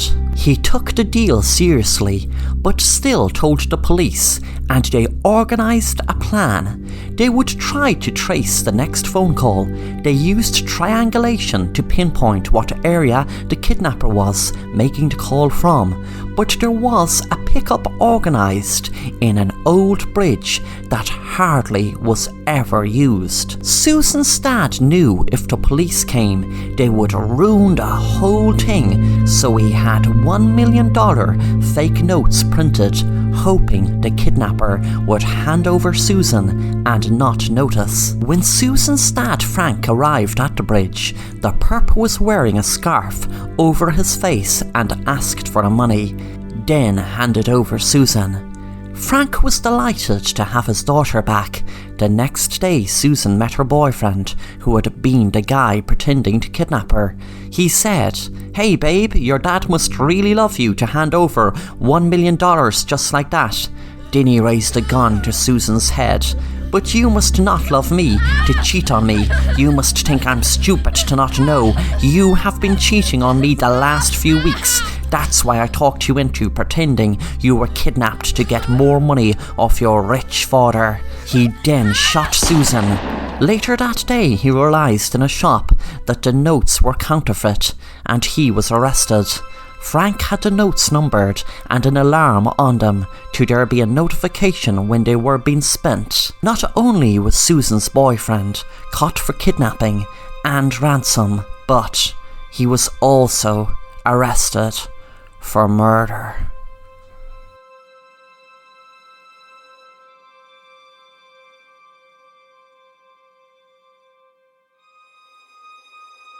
Good evening. Tonight I'm your host, Mr. Ramsey, and I'll be collaborating alongside the Assassin Rapper to present you this scary, uber animated horror story. If you enjoy this collaboration, then please let us know by dropping a like and letting us know down in the comments. Anyway, without further ado, let's begin. This happened about 6 months ago, and I recently took an Uber for the first time since this incident, so I thought I'd share. I was leaving a work function at a bar around midnight in a large city, about an hour away from the suburban home I share with my partner. For reference, I'm a woman in my mid-20s with an average build. Not tall, not strong, definitely not threatening in any way, and I was a bit buzzed that night. I'm talking like 3 drinks, so not incapacitated in the slightest. Anyway, I'd ordinarily take a company car home, but I hadn't reserved one since I didn't know what time I'd be leaving, so I just decided to Uber. The company reimburses me for the bill anyway, so it was no difference to me. Once the Uber pulls up, I say goodbye to my colleagues and get in the back seat. I'm always very nice to my Uber drivers, so I introduce myself. This driver, let's call him Ed, since I don't actually know his real name, seemed totally normal. No red flags, and we make pleasant conversation for about 15 minutes until we are squarely out of the city on the way to the suburbs. From the pleasant conversation, I learned he lives in a certain neighbourhood not far from my home. Note that his neighbourhood was relatively nearby, would be completely out of the way en route we are taking to my home. The conversation reaches its natural end, so I just stay a bit quiet and start looking at my phone, Reddit, whatever. The quiet is interrupted by his voice, suggesting I take a nap if I feel tired. It didn't even strike me as weird at first, so I just thanked him for the offer, but I wasn't that tired. He then said, "Oh, I always get sleepy when I'm drunk. Are you sure?" At this point, something in my body made me even more wide awake than before. I replied that I wasn't drunk and, like I had said, I just had a few drinks, so no need to nap. Haha. "I'll be home soon enough anyway." He dropped it after that, but I still thought it was weird he'd say that. About 5 minutes later, he says that the highway had some weird construction going on, and that the single lane traffic ahead would make my trip way longer than it needed to be. He asks if it's okay to take another route. I oblige, already on edge and just wanting to be at home. My partner calls at that moment, asking when I'll be home, and I make sure to make it very clear I was talking to my significant other. Something was weird about this guy, and I wanted him to know that someone is expecting me at a specific time and knows where I am. After I hung up the phone, the Uber driver stays quiet and we get off the highway, on a different exit than I'd ever used, but I guess that'd be expected on a different route home. I'm bullshitting on my phone because I don't want to talk to this guy anymore, not even looking up until he says, "My house is only 5 minutes from here, okay?" Pit in my stomach, I'm probably a good 25 minutes away from my house right now, a distance enlarged, I'd later learn artificially, by his shortcut. I say some nonsense about how I like the neighbourhood, and how my boyfriend and I were thinking of moving here instead, blah blah, basically anything I can think of to make it seem like I don't think this is weird and I'm not picking up on any signals. Surprisingly, he doesn't say anything in response, and now starts driving on a road in a direction I knew led to my house.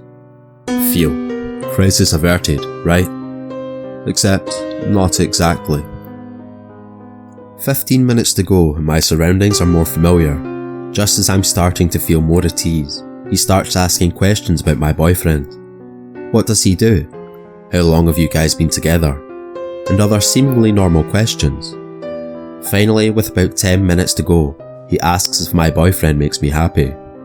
He does, very much, so I gush a bit and say yes, he makes me very happy. Then he asks if I make him happy. I thought that was weird, but humour is my defence mechanism, so I say, well, I should hope so. 8 minutes away. He turns onto a side street and pulls over onto the side of the road, looks back at me over his headrest, and asked if I'd make him happy too. I said, what? Mostly because I can't even believe what's happening. He asks me again, do you want me to make you happy tonight? I took a second to think through my options. I'm alone with this guy who's behind the wheel. The street is dark and I don't see any lights on at nearby houses. Close to 1 AM at this point on, and at a weekend, and I don't know what the hell this guy has in the car. I default to the response many women know to be the true barrier to men's advances. I don't think my boyfriend would like that very much. His weird grin falls away from his face and he says, he doesn't have to find out. Come on, make me happy. I know a few ways you can start.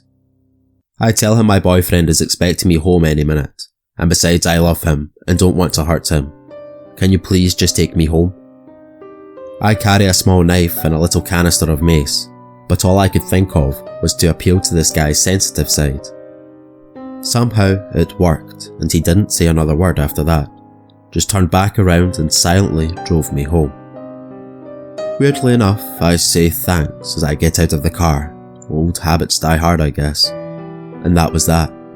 I got into my house and start crying immediately for some reason as soon as I hug my partner. He tells me I need to contact Uber immediately and tell them what happened so that the guy doesn't try to take advantage of anyone else. I agree and pull up the app to file the complaint. Except when I look at my last ride, the picture on my profile was 100% not the same guy who drove me home. The car was the same, but not the driver. The guy in the photo was brown and wore a turban, maybe early 40s. The guy who drove me home was white and seemed just a bit older than me. Uber never followed up with me and just refunded my money. I did tell the police what happened because my partner insisted, but they didn't take me seriously since nothing actually happened.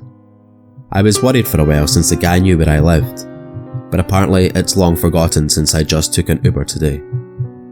Moral of the story: always make sure the photo in your Uber driver's profile matches the person who's driving the car. Thank you all for listening. I want to thank the Assassin Rapper for his fantastic animation work, and I hope you all enjoyed. Remember to subscribe and hit that bell notification so you don't miss any future collaborations.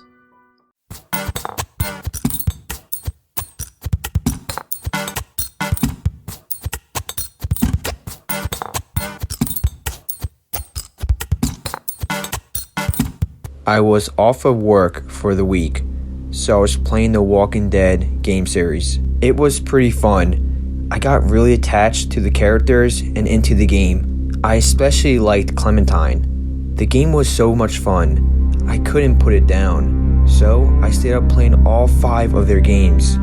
Lee was my favorite character. I liked Kenny, then Clementine became my favorite. It's been 2 days without sleep.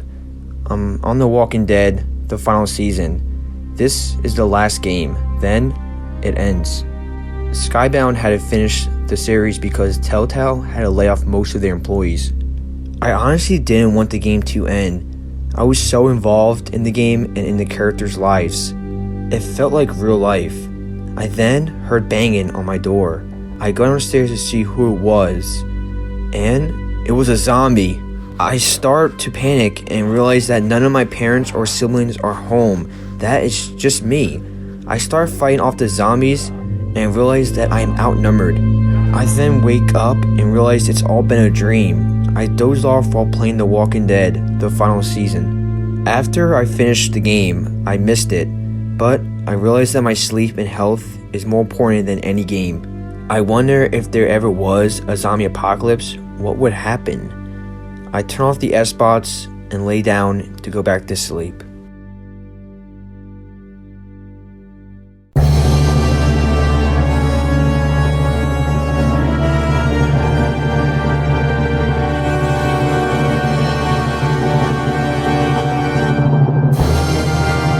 My name is Tim, but I have a secret identity that only the top secret agencies in the world knows.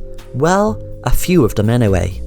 People talk about Illuminati and the New World Order, but the truth is, what my latest mission is going to unravel is something a lot more sinister.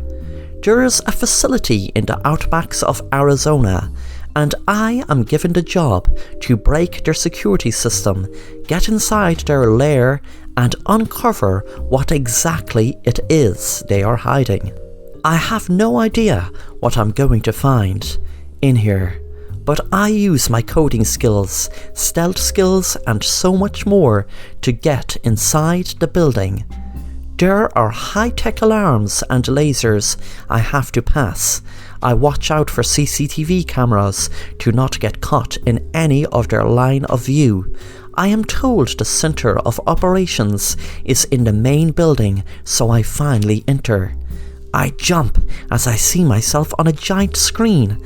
I was dodging cameras and alarms, and now that I'm in the most important part of the building, I see people watching me on a giant screen.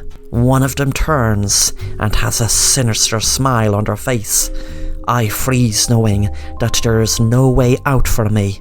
He begins to speak. Well, there now, don't be afraid. You're the biggest, best secret agent out there, aren't you?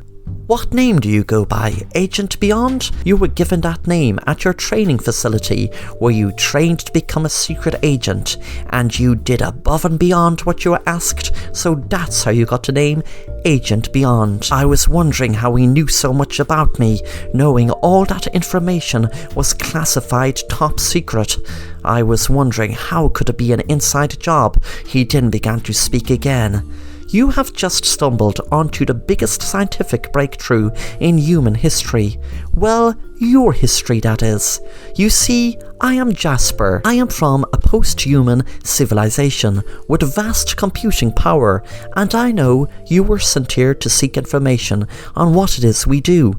Let me explain to you, but I must warn you that you will not be able to tell your friends in your secret agency, or anyone else for that matter. You see, humanity isn't ready for what I'm about to show you, and what I'm about to tell you. I know you wouldn't be here only for a handful of tech billionaires smelling the scent of what actually was happening. But let me tell you, as I said, me and everyone in this room besides you are from an advanced post-human civilization with vast computing power, and we run simulations of our ancestors in the universe. Earth is just a tiny piece of the game, but saying it in plain English, reality, as you know it, is a simulation, and we knew it would come to a stage where someone would find out. So I'm sorry, Agent Beyond, but you will be erased from the simulation now.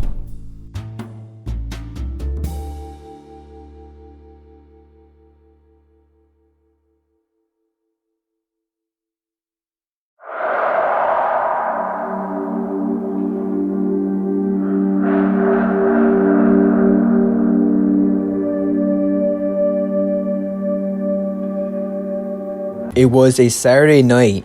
My parents went over to my neighbor's house to drink and hang out, which meant I was alone at home. I was pretty bored and wasn't old enough to drink, so I thought I could try to invite my friends over. But none of them were allowed over, so I tried doing other things to keep myself busy. The doors weren't locked, so my parents could get in, since they were next door. I got bored and it started getting late, so I decided to lay down in my bed. And before I knew it, I was fast asleep. I woke up because I heard banging on my front door. I was really confused because my door wasn't locked and I expected it to be my parents because it was really late at night. It was around 2 a.m. So I got out of my bed to go see who it was. Weird enough, it was my mom. She asked if I can put her to sleep since she wasn't feeling too well. I said, that's fine, and I went to go put her to bed. I asked her where Dad was. She said she didn't know. I put her to bed, said goodnight, and went back down to my bed to go back to sleep. I was a little confused because my dad usually would come home with my mom. So I texted my dad asking when he would be home. My dad replied telling me that him and my mom will be home very shortly and apologized for being home this late. My heart dropped. I texted my dad that I just put my mom to bed. He said, "That's impossible. She's with me." I said, "Are you sure?" He said, "Yes. I'm looking right at her now." I texted my dad to come home right away. As soon as they got home, I told my dad everything that happened. He looked at me in shock. We went upstairs to my parents' room to check who that person was. When we opened the door, there was no one there. My dad thought I was playing with him, but I told him that I wasn't, that I was being serious. He laughs every time I bring it up and says, "You got me good." I never found out who that lady was. It honestly still haunts me to this day. But all I know is, the next time my parents leave the house, I won't be staying home alone again.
I went on the dark web because I heard a lot of cool stories about it.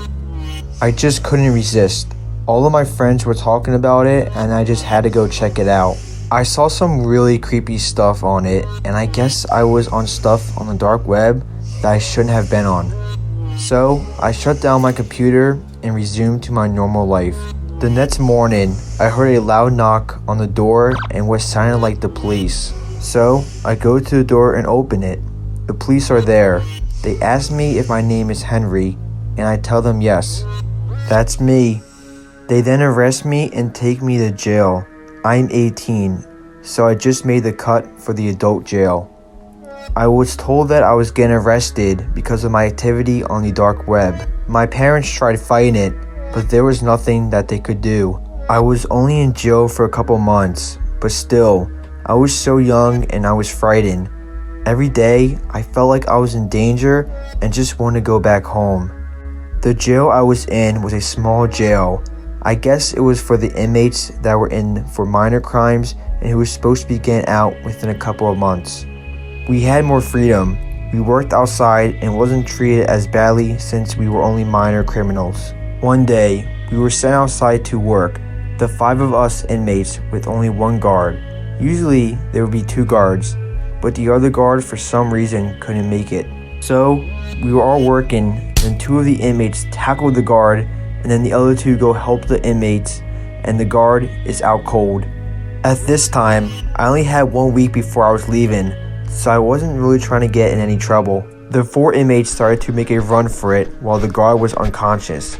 In a split second, I ran with them. I knew I shouldn't have, but my mind ran wild and I just did it. Looking back, I probably should have just stayed, but then they could have blamed me and I could have got a longer sentence, so I decided to take my chances. I ran home and I see my laptop on the dark web page, and then I see my mom and dad. They asked me why I'm out early, and my dad smiled, and then they gave me a hug. After a couple of minutes of talking to them, the door slams open and it's the police. They tackle and arrest me. As I'm walking out, my dad apologizes for calling the cops and thanks me for taking the blame. As I'm on the way back to the jail, I put the pieces together. My dad has my laptop on the dark web website. He smiled and thanked me for taking the blame. I then realized that it was my dad who was doing the illegal things on the dark web using my laptop and not me. A couple months later, I go back home and there's nobody there. They packed up their things and moved. I don't know where they are to this day. I've never seen them again.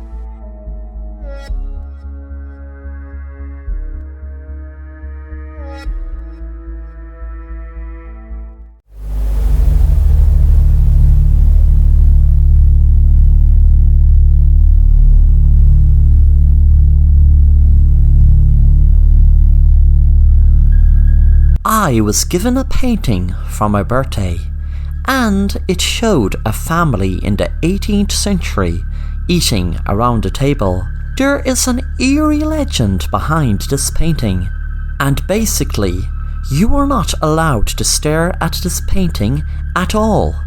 I found that to be crazy because all paintings are made to be looked at, so when a painting exists where you cannot stare at it, it has that artsy feel. So I put this painting where all people could see it and stare at it, clearly going against the legend behind this painting. As visitors and family members in my family kept going past the painting, looking at it every time they went out the door or when they came in, the painting started to become more sinister.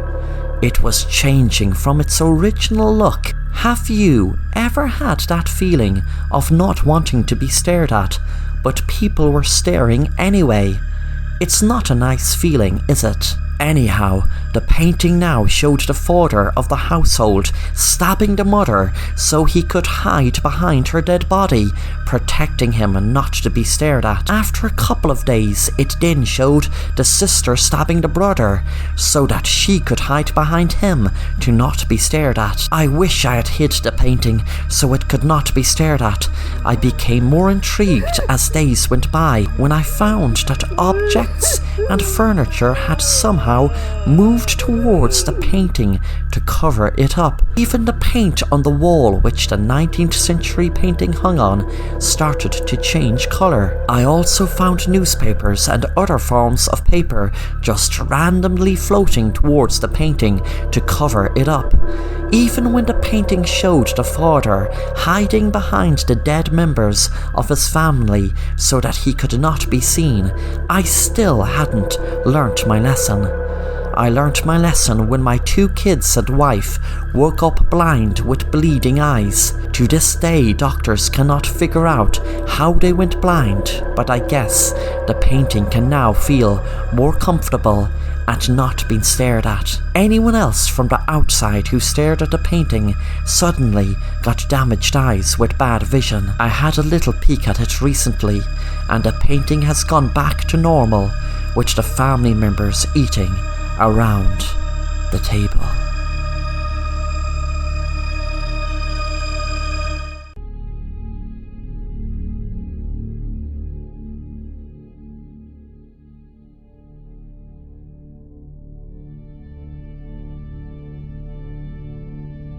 It was late, around 2 a.m. Everyone was home besides me. Usually there were more people than just me, but I was working extra hours, and it wasn't busy at all. I had no calls for 20 minutes, then I got this call, so I answered it. Hello? Thank you for calling TD Bank. This is Philip. How may I help you today? I said. There was a silence. Hello? I said. Still, no answer. So, I waited 1 minute and was about to hang up. Then, I heard someone say, "Get out of there while you can." Then, they hanged up. At first, I thought it was just a little weird, but didn't think too much about it.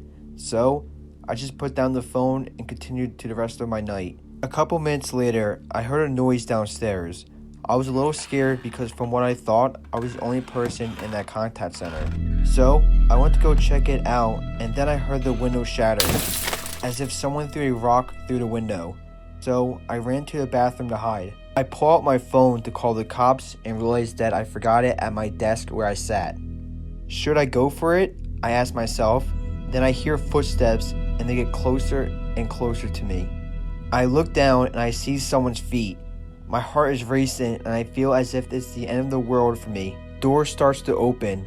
I shut my eyes, then open them and realize it's my boss. Thank God, I said. I felt so relieved. My boss said the cops are on their way. I told him how thankful I was to see him. As we're walking out, I asked my boss how he knew I was in danger and how he knew where to find me. I asked that because there are multiple bathrooms, so even if he knew I was in the bathroom, picking the right one would be odd.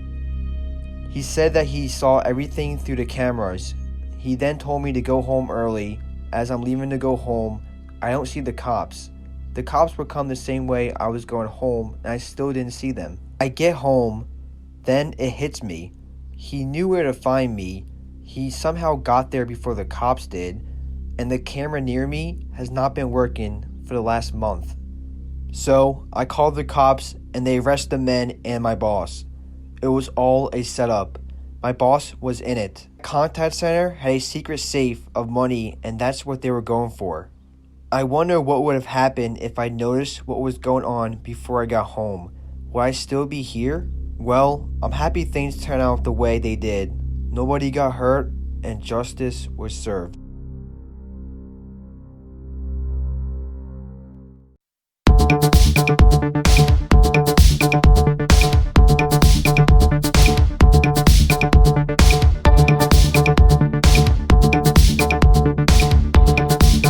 Peter walked into his local video shop one night in 1985. He noticed the man behind the counter looking at him strangely. He was looking through the horror section and got a fright when the man walked near him and said, "I know you like horrors. I have a horror you must see. It's behind the counter. Let me get it for you." Peter said, "Sure, yes of course. I'd be looking forward to see it."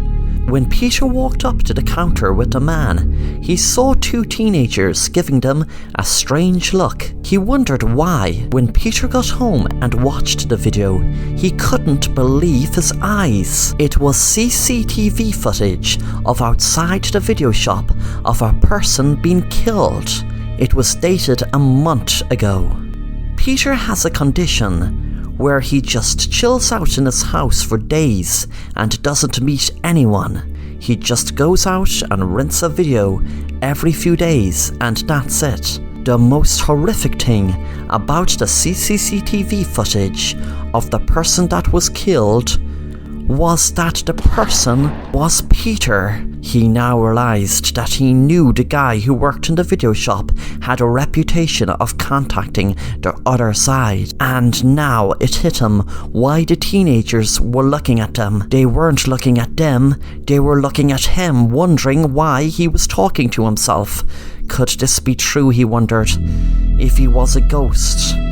Because if he was shot in the head outside the video shop a month ago, how could he be alive? Peter walked out of the house, waiting for the next person to pass to confirm was he alive or dead. And with that, the next person passed after Peter asked what day was it. But they just passed and didn't hear nor see him. Peter now knew he was the person killed in the video, and he was a ghost.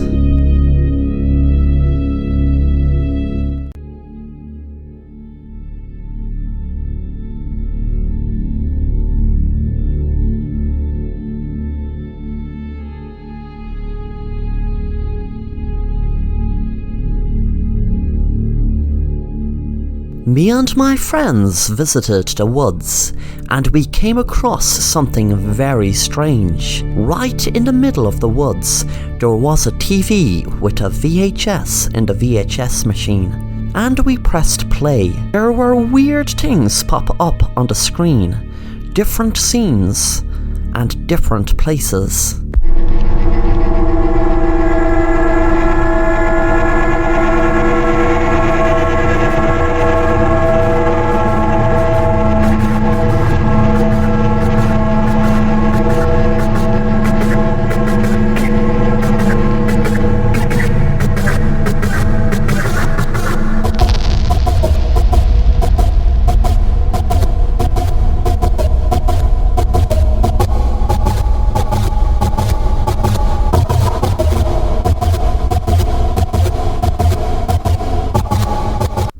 But then we all got such a scare when some weird-looking creature with red eyes peered out behind a well. A week later, we were all hanging out and playing basketball when all of a sudden we fainted. When we came around, everything was dark and we saw the creature again.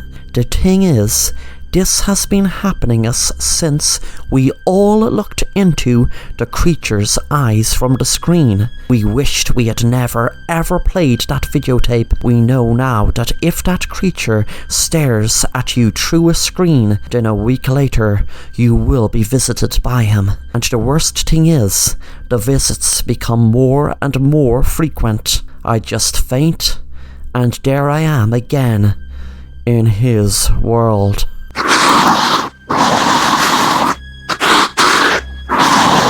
You're next. See you in a week.